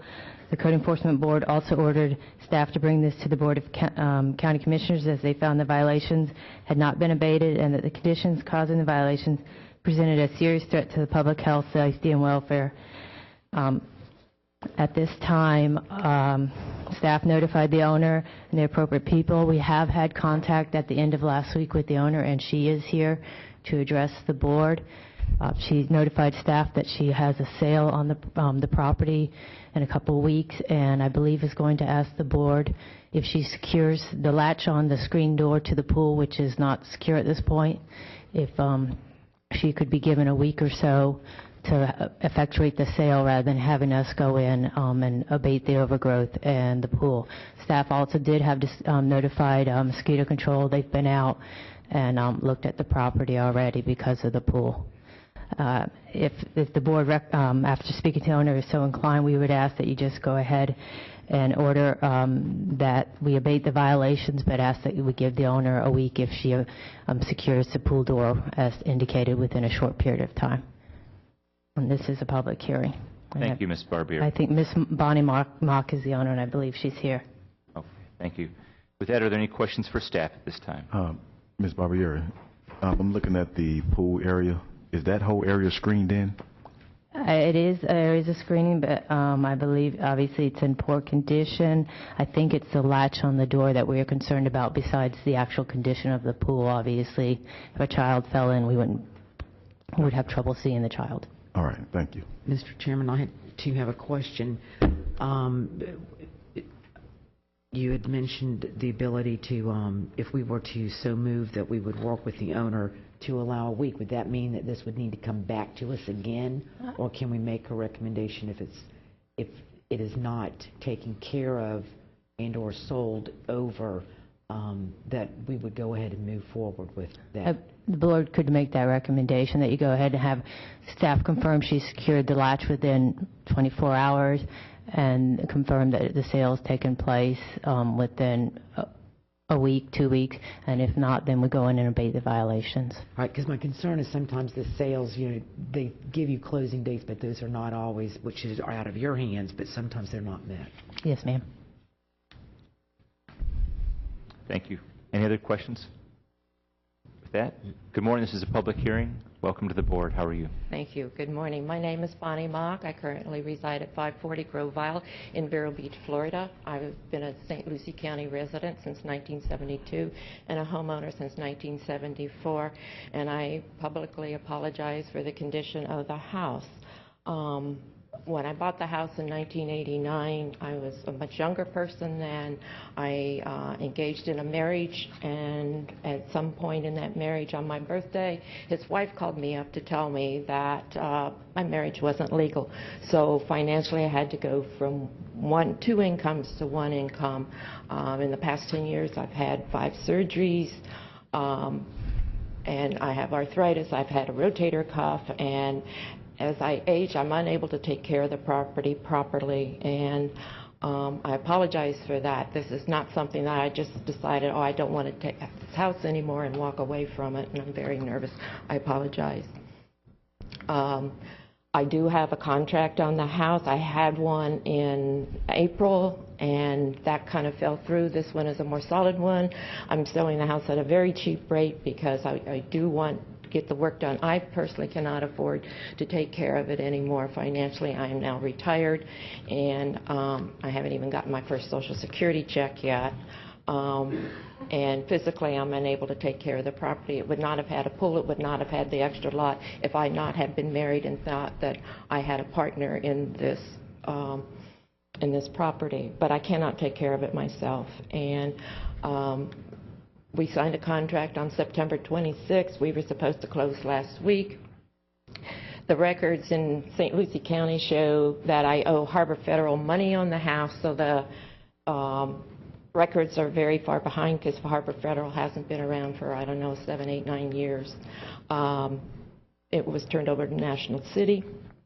At that time when everything went bad in the banking, they took away my home equity loan and said I could reapply. When I reapplied, they said, we're not giving out any home equity loan, and that was something I had in place to help me to do improvements. It needed a new air conditioner. I was able to put that in about 4 years ago. It needs a new roof. It's leaking now, and it's just beyond more than what one person I can take care of. I'm working with PNC, who took over National City. They're sending a letter. They recorded it in St. Lucie County on the wrong book, on the wrong page, so that put another delay in the closing. And as soon as that is corrected, and I'm hoping that should be done within a week, that we can close at that time. And the title company said they can close at any time that is all, and that's what we're waiting for, is PNC to help out with that letter stating that I have no mortgage on the house. These people plan to fix the house up and resell it. And like I said, I do humbly apologize. I've been a St. Lucie County resident. I educated my kids here. I was educated here. I went through the college system, had a job at the Indian River Medical Center for 34 years. And my son was educated here. He's now a marine biologist down in Jupiter, and he'd probably be very interested in some of these things going on because he works for the Loxahatchee Water Management District. So I'm going to talk to him about this 750 thing. So, but out of our living in St. Lucie County, we have been very productive and been able to put back into it.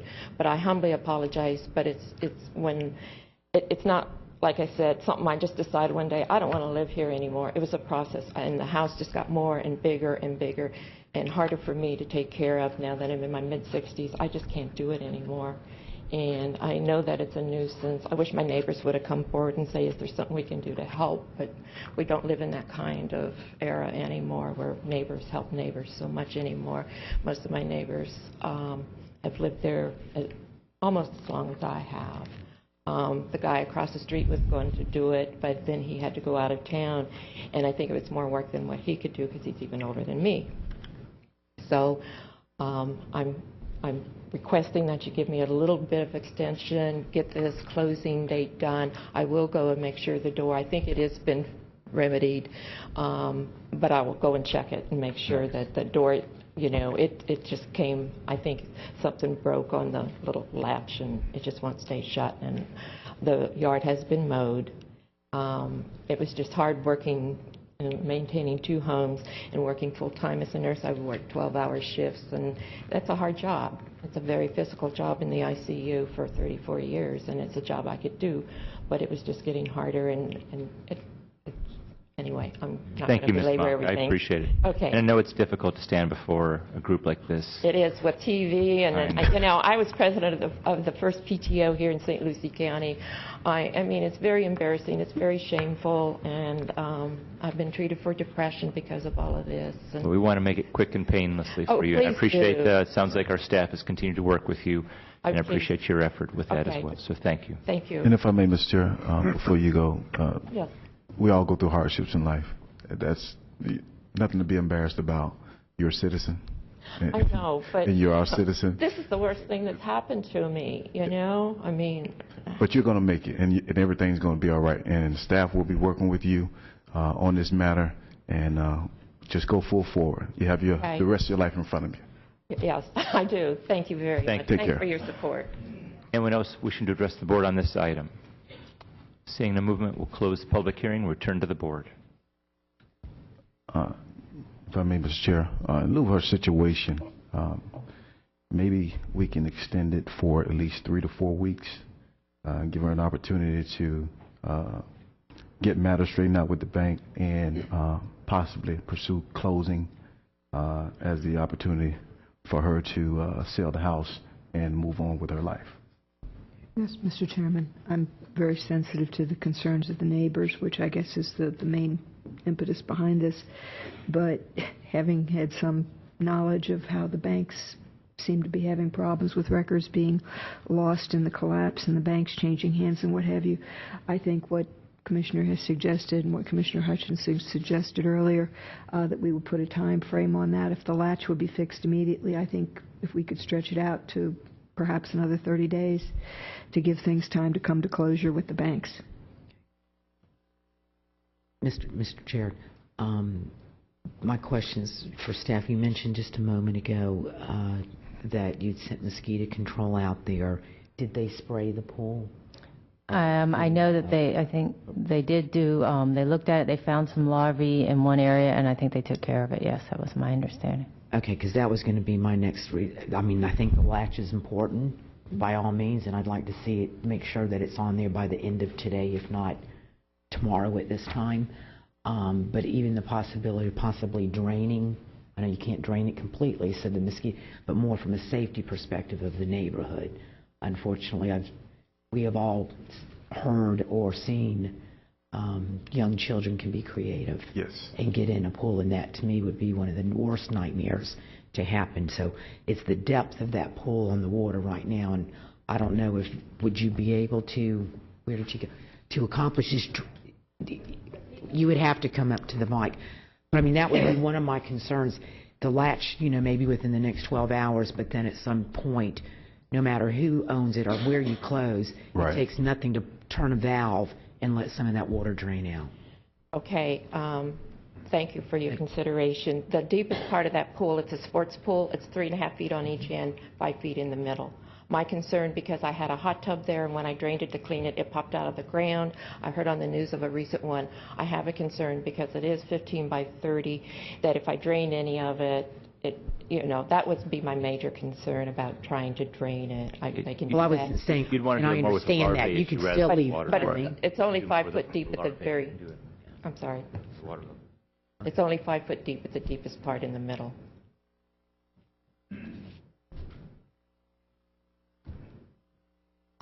Thank you, Ms. Mock. Thank you. Okay, I hear a recommendation to do a 30-day period working with staff to make sure the premises are immediately secured, and also coordination with staff to make sure that the mosquito issue is being at least correctly addressed. Did I cover everything? And the door latch. Yes, that was the securing. Securing. Yeah. Mr. Chair, if I could just add, would the motion maker be able to include the idea that they work with the owner and ask that they be kept abreast of whether the sale goes through or not, and then that way if it doesn't and it remains in your hands, that we can work out something to work with them to address some of these issues. Okay, is there a motion to that effect? Motion to approve. Okay, we have a motion with the conditions as stated by commission. Is there a second? Second. Been motion and second. Any other discussion? All those in favor, please signify by saying aye. Aye. Aye, motion carried. With that, we'll turn to item number 6. Again, another code enforcement case 7791. This is for 3904 Avenue L in Fort Pierce.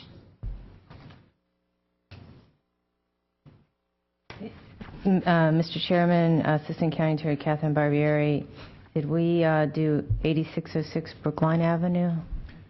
Or did we? We didn't, but we're going to. Okay. Then I'll do Avenue L. 3904 Avenue L.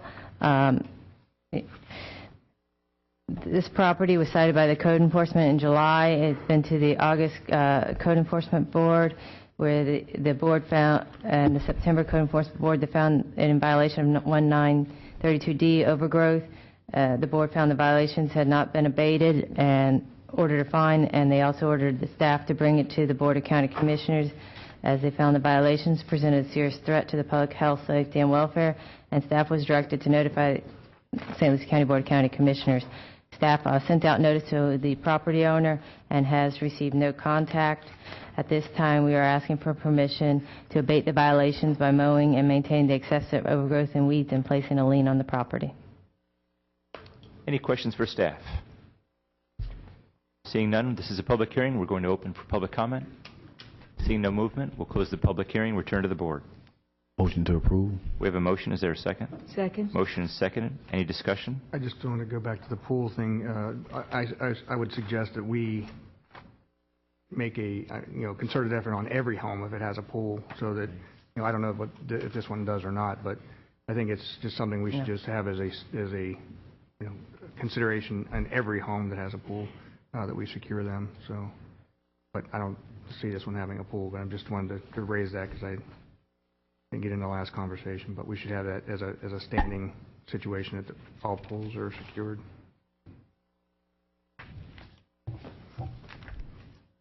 Okay. We have a motion and a second. Any other discussion? All those in favor, please signify by saying aye. Aye. Aye. Motion carried unanimously. With that, we'll go to 8608 Brookline Avenue. This is case number 75195. Again, Mr. Chairman and Commissioners, for the record, Assistant County Attorney Catherine Barbieri. This, again, has been being brought to you because of the Code Enforcement Board. On June 20th, 2013, the property was cited by Code Enforcement. It went to the July 26th and August 14th Code Enforcement Board, where they found the property in violation of Section 1932D, St. Lucie County Code and Compiled Laws, excessive overgrowth. They found the violations had not been evaded. They ordered a fine and ordered staff to bring this to the Board of County Commissioners as a serious threat to the public health, safety, and welfare. We have notified the property owner. Actually, in this one, the property owner was deceased, so we notified all his heirs and everybody else. We posted the property, and we've received no contact from any of the heirs or from posting the property. At this time, we are asking for permission to go on the property, mow and the excessive overgrowth and weeds, and place a lien on the property in benefit of St. Lucie County. Okay. Any questions for staff? This is a public hearing. Anyone wishing to address the board on this item, please feel free to do so. Seeing no movement, we'll close the public hearing and return to the board. Mr. Chairman, move approval. We have a motion. Second. It's been seconded. Any discussion? All those in favor, please signify by saying aye. Aye. Aye. Motion carried unanimously. That will turn to item B, Public Works. Just for the record on these items, we will have a joint presentation on each of those, realizing though they do require a separate public hearing. What we're going to do is we will actually group the public hearings together. We'll do that as one motion, so that way anyone wishing to address the board on those items can feel free to come forward on that. However, we will provide a separate motion on each of those particular items. With that, Mr. McIntyre. Yes, thank you, Mr. Chairman. I believe Ms. Gettler is going to be presenting these items. I should have known that. Actually, I was still thinking Mr. McIntyre in my mind, and thank you. You danced so well. I appreciate that. But just since I have this opportunity, just as a general introduction, and we've done this before, this simply preserves the right of the board in the future to levy a special assessment, which would require separate public hearings, and then put the assessment on the tax roll. It doesn't obligate at this point the actual assessment or going forward. This just protects the option in the future. State law requires that we do that. Again, it's not a final decision on whether to actually do the project. It just preserves the option of placing those assessments on the tax roll in the coming year. And that I think is the essence of it. But Ms. Gettler will be handling these. Mr. Chairman, Commissioners, for the record, Barbara Gettler, MSBU Project Manager. One of the funding methods available for capital improvements and essential services is to levy non-ad valorem special assessments on those properties which derive a direct benefit from the improvements. This type of assessment is based on benefit and collected along with property taxes using the uniform method pursuant to Section 197.3632 of the Florida statutes. In order to preserve this funding option, it is necessary for the board to adopt resolutions expressing its intent to use the uniform method of collecting commencing in November 2014. The resolution must be considered at duly advertised public hearings held prior to January 1st, 2014. Staff recommends board adoption of resolution numbers 2013-208 through 2013-221 as outlined in the agenda memorandums, and authorization for the chairman to sign documents as approved by the county attorney.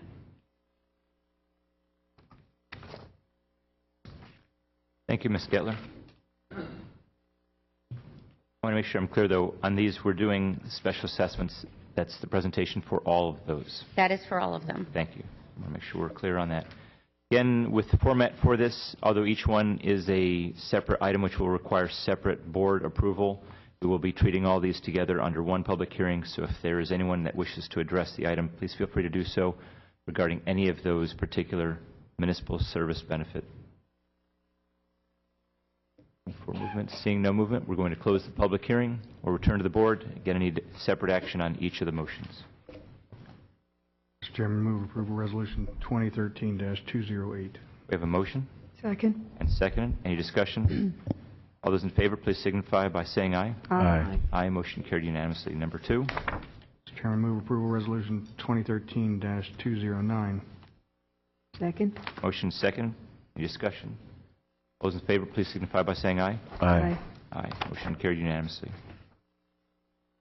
Mr. Chairman, move approval of Resolution 2013-210. We have a motion Second. and second. Any discussion? All those in favor, please signify by saying aye. Aye. Unanimous. That number 4. Mr. Chairman, move approval of Resolution 2013-211. Second. Motion second. Any discussion? Those in favor, please signify by saying aye. Aye. Motion carried unanimously. Number 5. Mr. Chair, move approval on 2013-212. Second. Motion and second. Any discussion? All those in favor, please signify by saying aye. Aye. Motion carried unanimously. Number 6. Mr. Chairman, move approval for 2013-213, I'm sorry. Second. It's been motion and seconded. Any discussion? All those in favor, please signify by saying aye. Aye. Motion carried unanimously. Number 7. Mr. Chairman, move approval of Resolution 2013-214. Second. Motion and second. Any discussion? All those in favor, please signify by saying aye. Aye. Motion carried unanimously. Number 8. Move approval 2013-215. Second. It's been motion and second. Any discussion? All those in favor, please signify by saying aye. Aye. Motion carried unanimously. Number 9. Mr. Chairman, move approval on 2013-216. Second. Motion and second. Any discussion? All those in favor, please signify by saying aye. Aye. Motion carried unanimously. Number 10. Mr. Chair, move approval on 2013-217. Second. Motion and second. Any discussion? All those in favor, please signify by saying aye. Aye. Aye. Motion carried unanimously. With that, number 11. And last but not least, move approval, Mr. Chair, on 2013-218. Second. Motion seconded. All those in favor, please signify by saying aye. Aye. Motion carried unanimously. With that, number 12. Mr. Chairman, move approval of Resolution 2013-219. Second. Motion and second. Any discussion? All those in favor, please signify by saying aye. Aye. Aye. Motion carried unanimously. Number 13. Mr. Chairman, move approval of 2013-220. Second. We have motion and second. Any discussion? All those in favor, please signify by saying aye. Aye. Motion carried unanimously. Number 14. Mr. Chairman, move approval of Resolution 2013-221. Second. Motion and second. Any discussion? All those in favor, please signify by saying aye. Aye. Motion carried unanimously. With that, thank you, Ms. Gettler, for that. With that, we will turn to our regular agenda. We're going to begin with the County Attorney. This is for our Midway Road improvements. We have the 4-laning of Midway Road from South 25th Street west to Selvitz Road. This is regarding parcel ID 3403-502-0174-000-7. Mr. McIntyre. Thank you, Mr. Chairman. This, as you indicated, relates to Midway Road, property owner that we need property from in order to widen the road to 4 lanes. This is an item that the board has previously heard at least on one occasion. We have, pursuant to board direction, we try to negotiate with all property owners to avoid eminent domain, and we've attempted to do that here, I think successfully, subject to board approval. Mr. Chairman, this proposed design of Midway Road would require the county to acquire most of the property, including the house, except for the screen porch owned by the Harleses, who are the property owners. These folks have lived in their homes for this home for 36 years, and it would require that the Harleses rebuild their home on property to the south that they also own. They don't want to leave the area. They want to relocate. Their family lives there, have children that live there and grandchildren, I believe, as well. We did have an appraisal prepared, as we're required to do. The appraiser initially came in with a market value of $137,300. That will certainly would not cover the cost to relocate and reconstruct the house. The attorney representing the Harleses countered at $300,000. We took that to the board. The board rejected that offer. There was no basis for it. We did, however, again, in an effort to try to come to a fair resolution, recognizing the acquisition would take the house, we asked the appraiser to estimate the cost of replacement for the house and attempting on an apples to apples.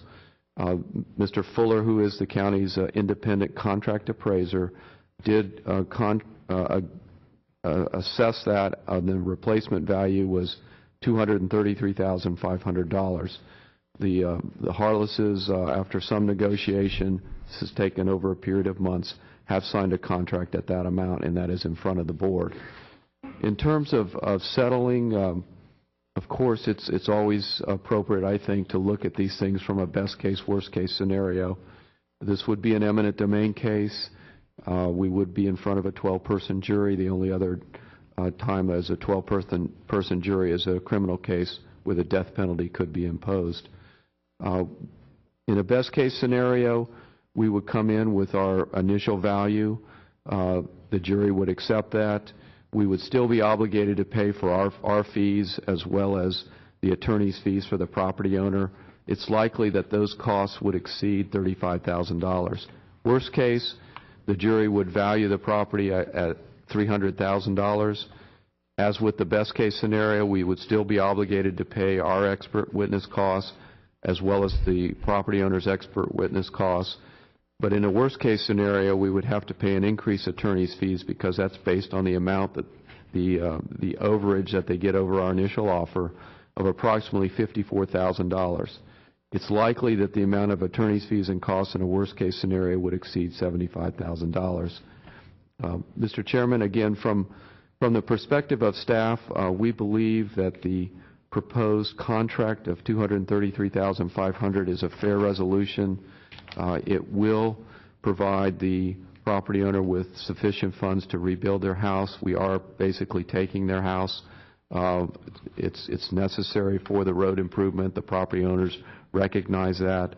They're not trying to stand in the way of progress, but they do want to try to reconstruct their house. They're not in a financial position to do this. They're retired folks. And so after much negotiation and thought, we believe this is a fair result from the property owner. The county attorney recommends approval. Thank you, Mr. McIntyre.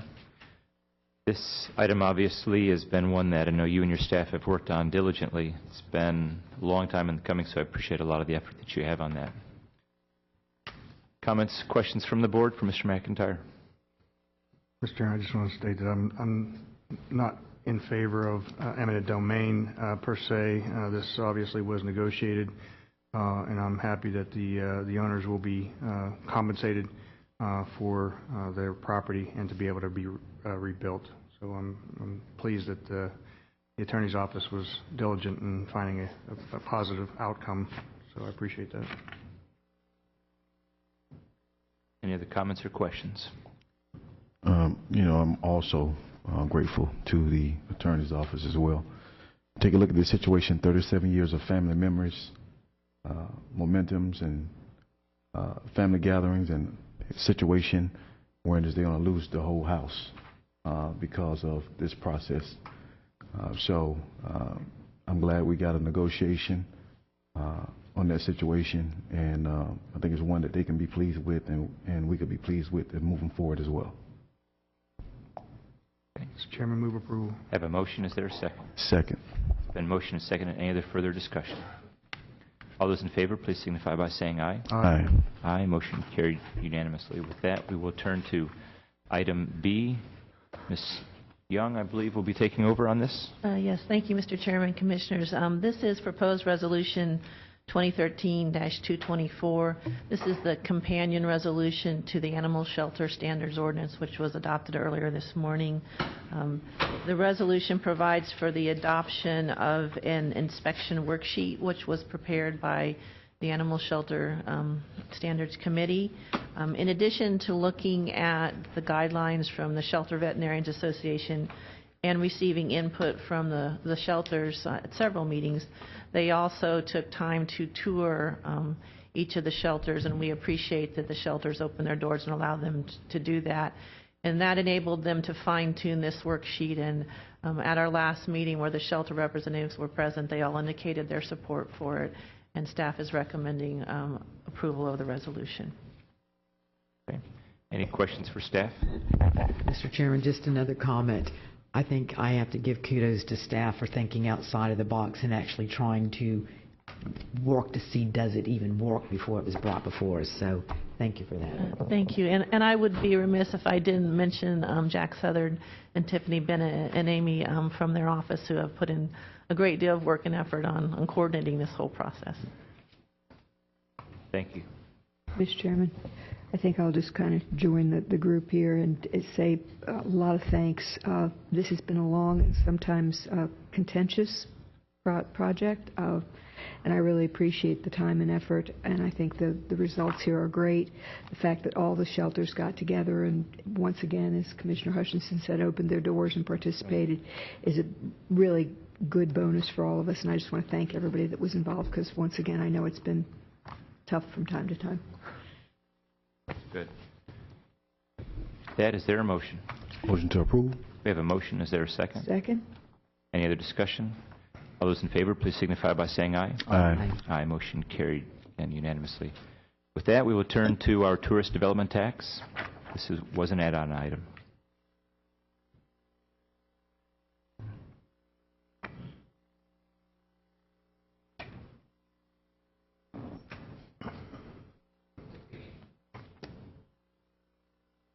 Good morning.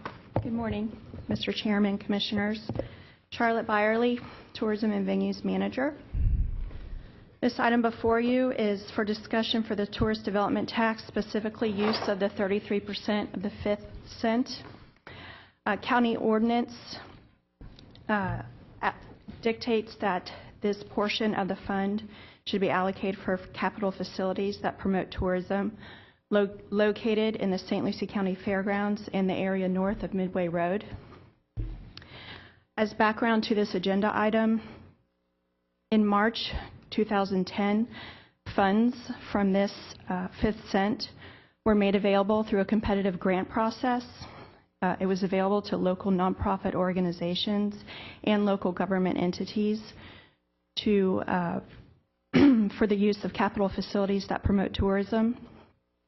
The results of this grant process awarded funding to 3 different organizations. Heathcote Botanical Gardens received $148,720. The Bacchus Gallery Museum received $300,000. It's important to note that the Bacchus Gallery Museum grant agreement has since been revised, and it now is for $400,000 with a payment over 5 years that will commence on October 1st, 2015. Additionally, the Navy SEAL Museum received $470,000 of future funds that were generated in this fund. The county experienced some increase in revenues and was able to exercise its right to pay off this grant agreement early prior to the end of the contract in order to save money on interest payments. So the final amount granted to the SEAL Museum actually totaled $454,309.56, and that contract ended in April 2013. Since the grants were all awarded, the fund has continued to generate funds. In your backup materials, you'll see an outline and review of the current fund balance and the estimated revenues through September 30th, 2014. It's important to note that these projected revenues could change due to economic and other conditions. Just recently, the board met at an informal meeting on September 10th, where the Navy SEAL Museum made a presentation outlining its next capital project to construct and expand a portion of its interior exhibits. The SEAL Museum requested $250,000 over a multi-year period to fund this project. However, the request was not made to the TDC, to the Tourist Development Council, or through the competitive grant process. Excuse me. Before making the final decision, the BOCC asked staff to provide a financial status for the fund as well as an overview of the competitive grant process. These items were presented to the board in the next informal meeting on October 8th. The board was favorable towards the Seal Museum project, although there was some concern about the process for awarding funding without the Tourist Development Council's involvement and the use of the competitive grant process. Consequently, the Tourist Development Council met on October 9th, and the Seal Museum presented its project to construct and expand its interior exhibits and requested funding in the amount of $250,000. The TDC voted unanimously to reactivate the competitive grant process with conditions to simplify the grant application process and fast-track the grant award process to allow other organizations an opportunity to apply for the grant funding, including the Navy SEAL Museum. It is recommended that the board consider the Tourist Development Council's unanimous recommendation to reactivate the competitive grant process and to allocate the funding from the 5th cent of the tourist development tax. The TDC recommendation also includes simplifying the grant application process and fast-tracking the grant award process to allow other organizations an opportunity to apply for the grant funding, including the SEAL Museum. Thank you. Thank you, Ms. Byerly. And with that, questions for staff, comments? Mr. Chairman, if I, as the chairman of the Tourist Development Council, just want to share with you some of the thoughts that came through the meeting. I think everyone supported and does support the UDT Museum from the Tourist Development Board. They were clear, though, that they believed that the grant process should be created. I did make mention, however, that if the grant process were to take place and the Navy SEAL Museum were to invest, say, $1 million, whatever the matching amount would be in this fiscal year, and the grant process took some period of time, that the monies would not be retroactive. So that if in fact the Navy SEAL Museum wants to move forward with their investment, they may not have the match if it takes a long period of time. They, at that point, made it clear that they wanted it fast-tracked. They wanted to be able to move this as quickly as possible and encourage the Navy SEAL Museum to participate. There may not be another group out there interested or able to match the funds, but I'll also share with you that if this is approved, the monies in that 5th cent will be basically non-existent through 2019, meaning that unless there's, of course, more tourist revenue that comes in. So I just want to put that out there. The other issue here is that the Tourist Development Council was trying to put the money aside so that when the Bacchus Museum is prepared to go forward in the agreement in October of 2015, that a cash payment will be provided as opposed to leveraging a loan through the future tourism dollars. So that was basically, and correct me if I'm wrong, Charlotte, that pretty much sums up the position of the Tourist Development Council and some of the conversations that occurred. And just so you know, as the chairman of the Tourist Development Council, I try to meet the needs and requests of the council. They've been a supportive entity for the county in helping us make decisions. So while I support the UDT Museum wholly, I voted in favor of their request for the grant process to support the Tourist Development Council as a vital part of what we do.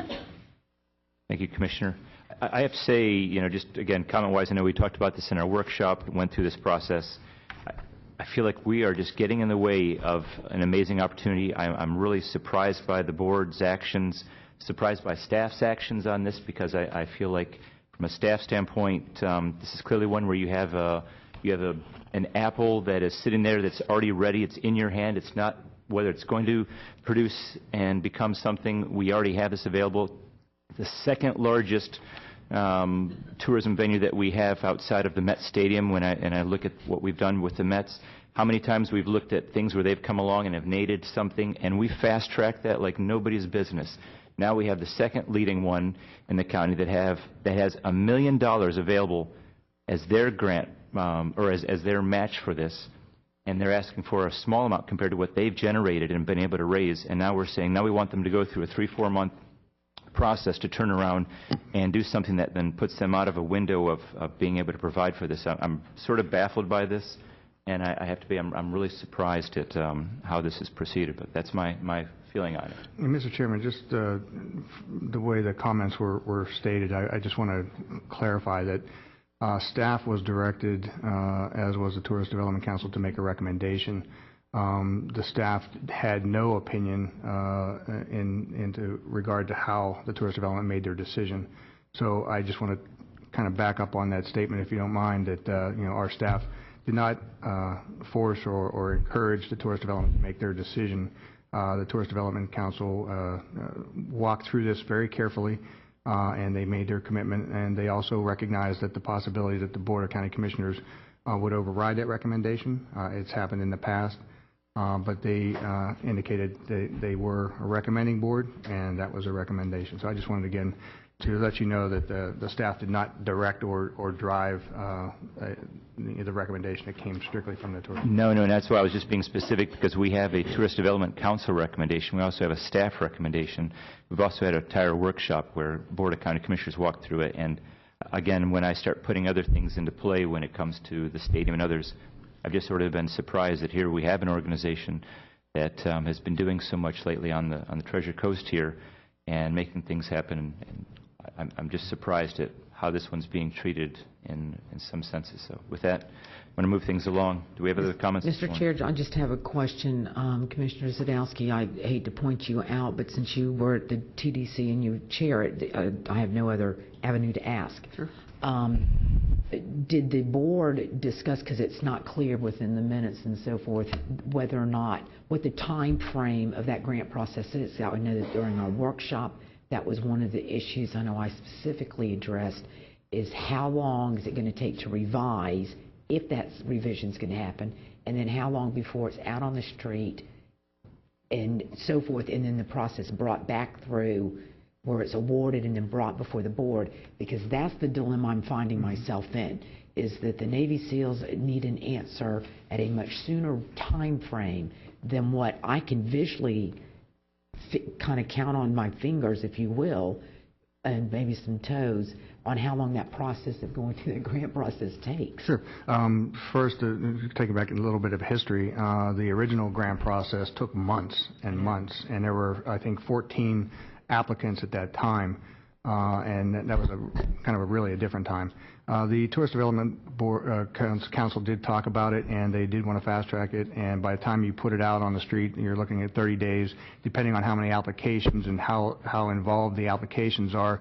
They would review each and every one of those, as they did in the past, and they figured probably another 30 days, maybe 60 days, depending on the number of applications. If there's only one, obviously, that being the UDT SEAL Museum, it would be obviously much faster.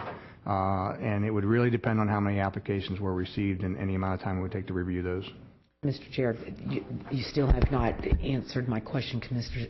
You've answered half of it, Commissioner Zadowski, and that is this going to be the change? Are they going to change the grant process first, and that's going to only take 30 days?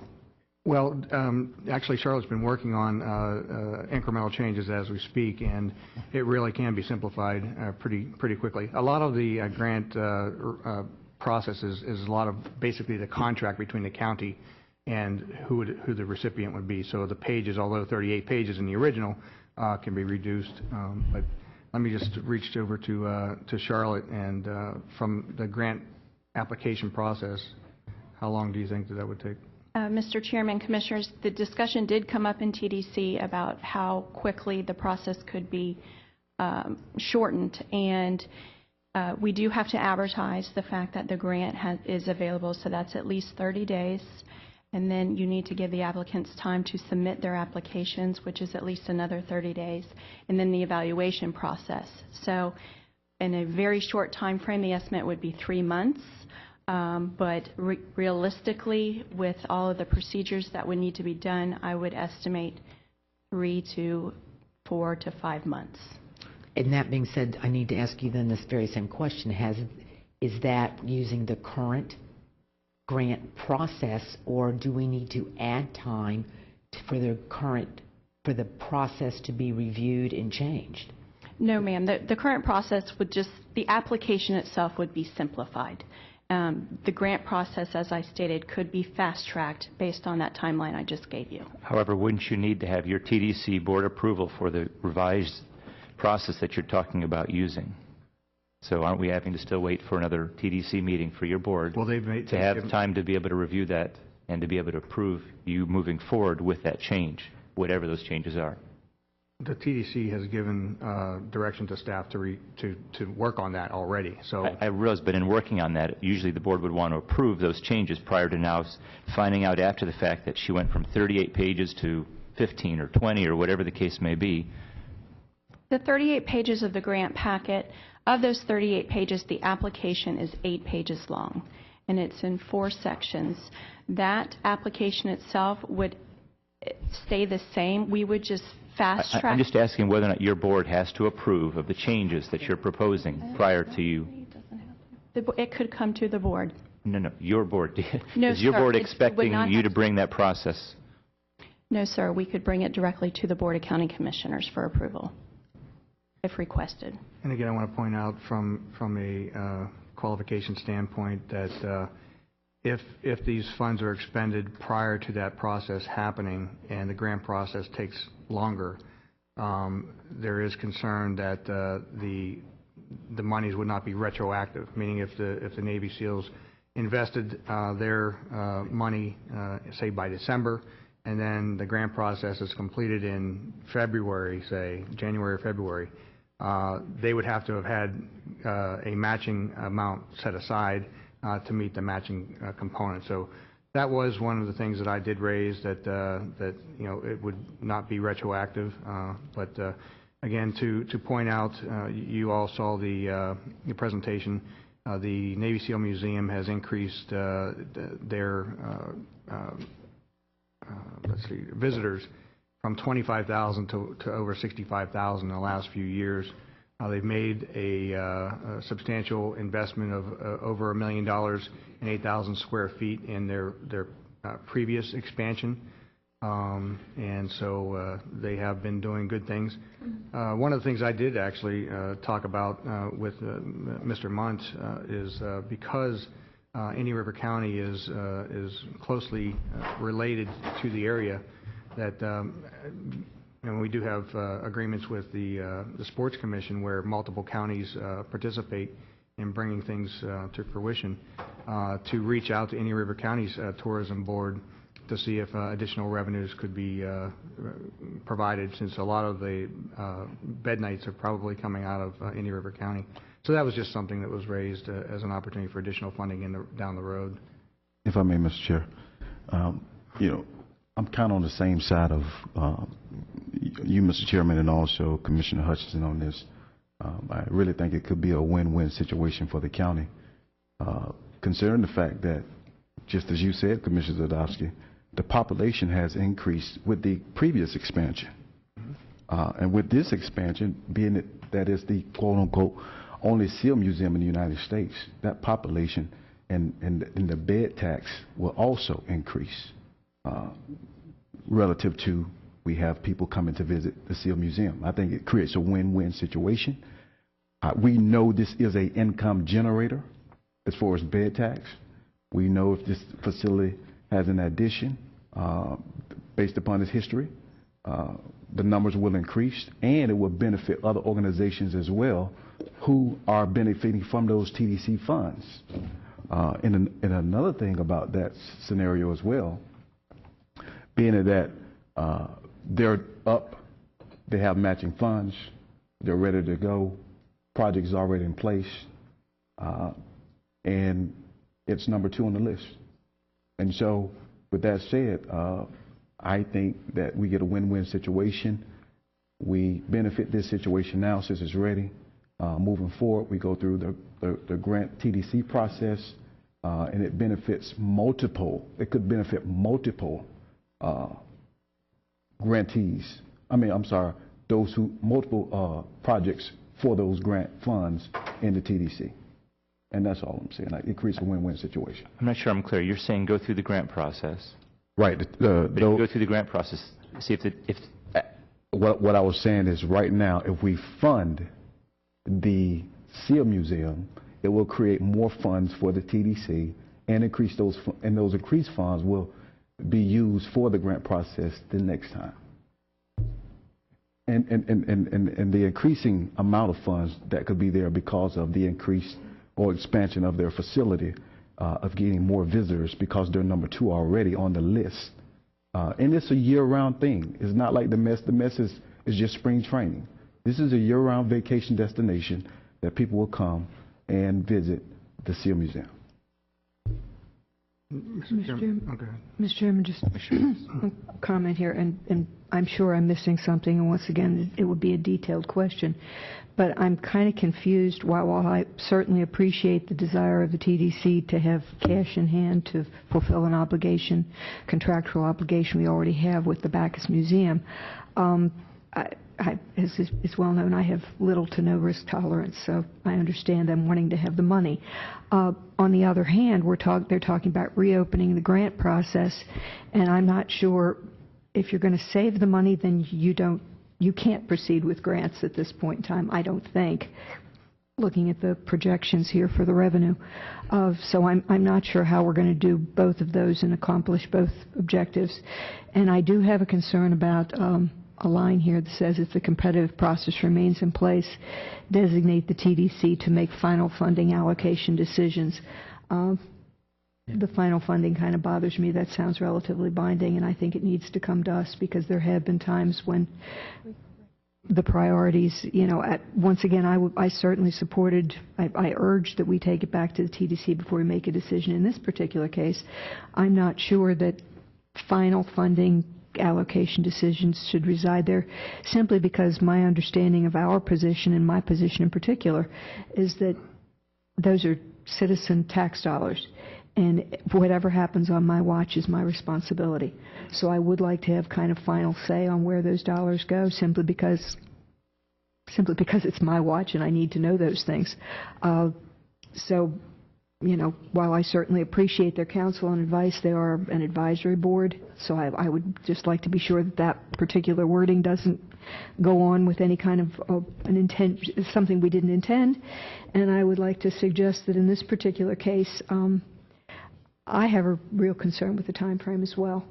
If we're going to wait, 30 days for, well, we're looking with a reasonable expectation 4 or 5 months down the road, and I don't think we were made to understand that we don't have that kind of a time, or the SEAL Museum doesn't have that kind of a time frame to make the decision. So I would, given their position in the community, muster's coming, we know what that does in particular. Not to mention the fact that the figures have increased tremendously with the fact that it has been recognized by it's been elevated by the federal government. They have increased the facility and their exhibits recently. I would just like us to come some kind of I certainly appreciate the concern that there may be other organizations or endeavors that are not considered, but unfortunately you've got somebody that's got money in hand and a time frame that needs to move forward, so I'm afraid we don't have 5 months right now. And Commissioner, I will agree with you. The wording on that should have said recommendation of funding as opposed to the final funding. So that language certainly was not intended. It was more just a recommendation. But that said, I think all of us support the UDT Museum. I too support the process. I think that the votes are there to move forward from this Board of County Commissioners.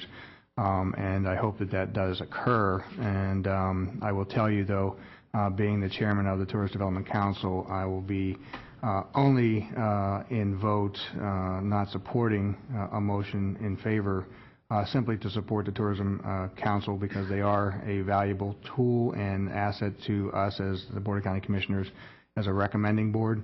But I certainly would hope that this would be approved by each of you moving it forward so that we can see the expansion of the UDT Seal Museum and all the value that it brings to the community. And if I may, Mr. Chair, with that said, I'd like to make a motion to approve, but also with this comment as well, that we do go back to that grant process moving forward, and understanding that process and how it works and how the TDC is a valuable part of that process. But like Commissioner Lewis stated, because we're voted in these, we're voted members in these seats, that we have a responsibility to make decisions that are going to be beneficial for the community. Just to be clear, you're asking to approve. I'm sorry. Let me make a motion that we approve the opportunity for the Seal Museum to receive funding. That's the motion. I'm sorry. Mr. Chairman, I'll second for a question or a comment. The TDC, that 5th cent, that portion of the 5th cent, only has about $123,000 in it today. 126, so yes. if the request is for $250,000. So if approved, you would be approving the request of $250,000 based on future revenue. So I just want to make that clear, that the request is for $250,000. There's only $123,000 in that fund. So please take that in consideration. I don't know if it makes a difference on how it has to be allocated, and maybe I need to look to our legal staff as to, do we just commit those dollars forward, or how do we do that from a yes, sir, legal standpoint? I think what, and perhaps we need to talk about this a little bit more, but I understand the request was for $250,000. We have approximately $126,000 on hand. So presumably that money could go to the SEALs immediately, and the balance of $124,000 or $123,000 and some change would be paid over as accumulated, I guess. Is that? That's how we've done it in the past. Correct. Okay, so that would probably, it looks like it would take, based on projections, probably through June 30th of 2014. Yes, sir. So the balance would be paid as we collect it over time until they reach the 250, which according to projections would be in June of 2014. Yeah, and just so you know, Mr. Munt had requested only a portion in the first half, and then the second half down the road. So I just, as the motion is made, I just want to make sure we're clear on how this is going to unfold. And what we should perhaps do is go back to Mr. Munt and come back with a contract agreement that we can present to the board with the idea that the board is going to fund it.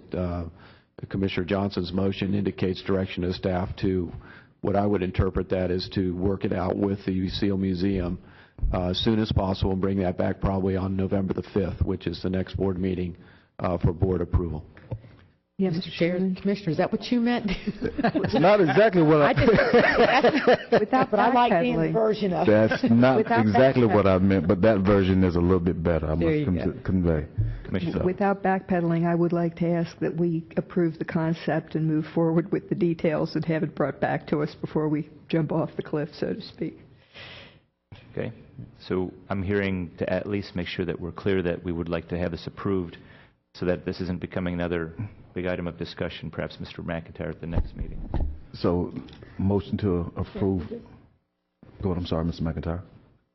No, sir, I don't think it would be an item of big discussion. I think it's direction to staff to negotiate an agreement with the SEALs to bring that back for board consideration and approval on November 5th. Correct. Motion to approve funding with the idea that staff would get with Mr. Munt and his staff and work out the resolution on how we move forward with that.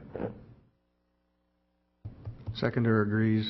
Again, I just, although I second this motion, I know this is kind of alluded, but because the Tourism Council has been a vital part of recommending opportunities for us, I'm not even going to support my own second. Mr. Chair. Just so that the Tourism Council knows that their voice was represented here at the board.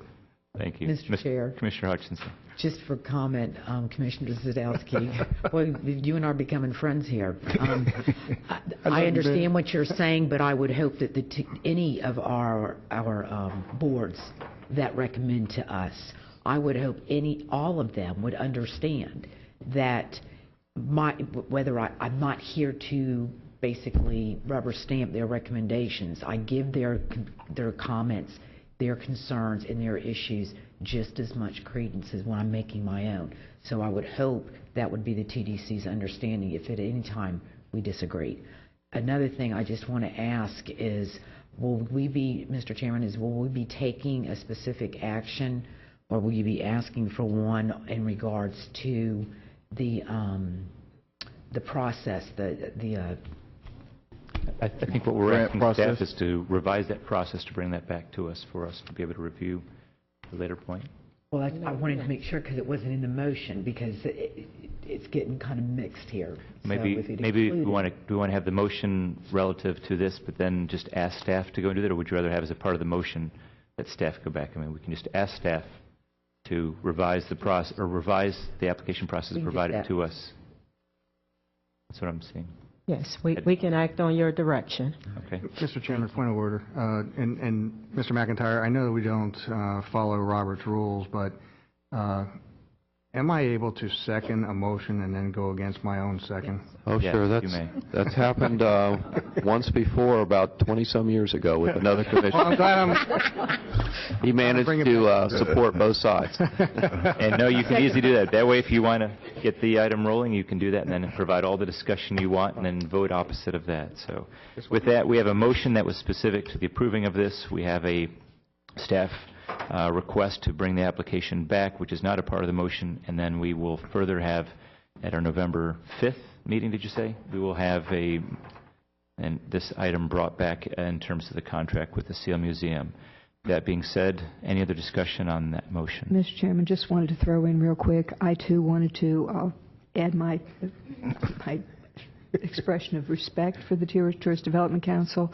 Anyone that was present at last Tuesday's meeting, I believe it was, weeks kind of run together after a while, knows that I did want it taken back to the group because I appreciate and respect their opinion. I wanted to know what they thought. The fact that we come to a different conclusion does not mean that I do not respect their I concur. input. Yeah. I certainly appreciate the fact that quite a few of the members have been on there for a very long time and given us a lot of time and attention and concern, and I do appreciate that. It just, once again, if the tax dollars are on our watch, it's got to come here. And as we're waiting for the chairman to come back, I do want to say that the presentation made by Mr. Mont was an excellent one. I think you saw part of it as well in our workshop. So I want to thank Mr. Mont and the work that the Navy SEAL Museum put together. Their application the last time around was several hundred pages, and that was very thorough. So as we wait for Mr. Chairman to come back, I just want to say thank you to the SEALs for being in St. Lucie County, as importantly. Thank you, Commissioners. I'm sorry, I was also distracted. I'm trying to work to see what we're doing next as we follow this one to make sure we stay on time with some items that we have pressing. With that, any other discussion on this item? Thank you for your comments. Good comments this morning. I know representatives from the museum are here as well. Thank you as well for that. That being said, all those in favor of the motion as being provided, please signify by saying aye. Aye. Aye. As stated, I will be voting in a nay on behalf of the Tourist Development Council. Okay. The record reflect 4-1 with 1 no on that. That being said, we have an announcement portion, and it's really just about having a budget workshop. That'll be on October 22nd at 10 a.m. It'll be here on the 3rd floor. And then the Board of County Commissioners will also be holding a joint meeting on the Port Master Plan with the City of Fort Pierce. This will be on Tuesday, October 29th at 2 p.m. in the County Commission chambers. With that, is there a motion for us to adjourn? So moved. We're adjourned. With that, we'll open as the Mosquito Control District. With that, call to order and have a motion to approve the minutes for the September 17th, 2013 meeting. Move approval minutes. We have a motion. Is there a Second. second? Motion second. Any discussion? All those in favor, please signify by saying aye. Aye. Aye, motion carried. We'll open for general public comment. Anyone wishing to address the district at this time, please feel free to do so. Seeing no one, will close general public comment. Is there a motion to approve the consent agenda? So moved. Second. Motion is second. Any discussion?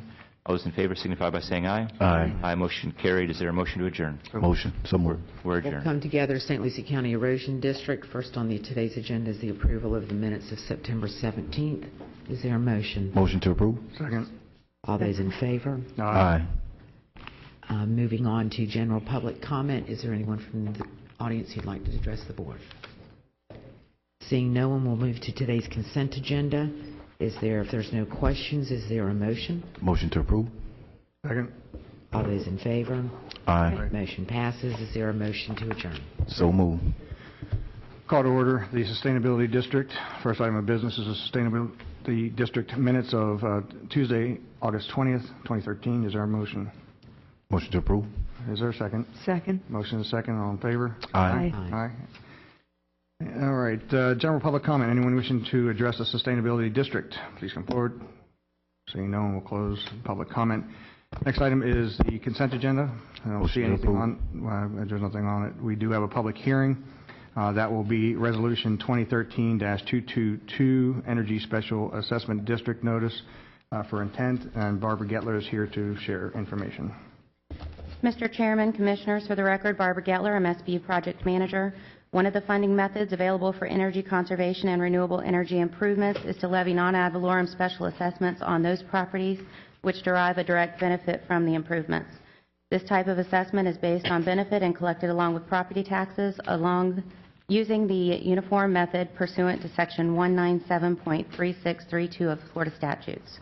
In order to preserve this funding option, it is necessary for the Board to adopt a resolution expressing its intent to use the uniform method of collecting commencing in November 2014. The resolution must be considered at a duly advertised public hearing held prior to January 1st, 2014.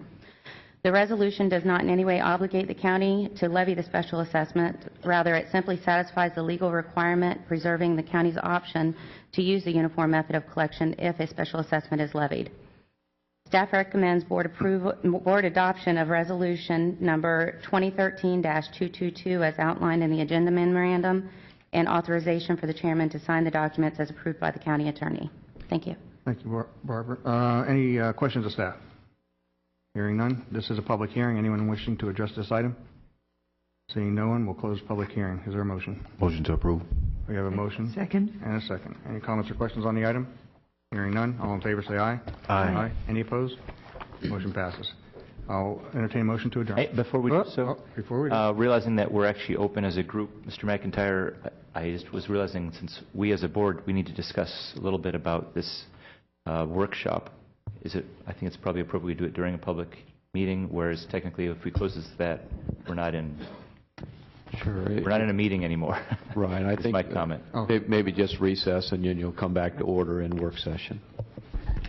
Is that what you're planning on doing? No, I want to just briefly discuss with the group what we're going to do between now and starting that to make sure everybody's on the same page and we're all in agreement. I misunderstood that you certainly can do that at this point. So, if you don't mind, Commissioner, no, please I apologize. Oh, how about it? I just want, so it sounds like I just had the applicant and Mr. Satterley meet to discuss this. Our workshop, we're late to get that started. It sounds like that could take a total of an hour total, 20-minute presentation, some other things that are going on. As a result of that, it sounds like it would be appropriate for us to take a 10-minute break and then following that to come back together, but that has us starting at noon.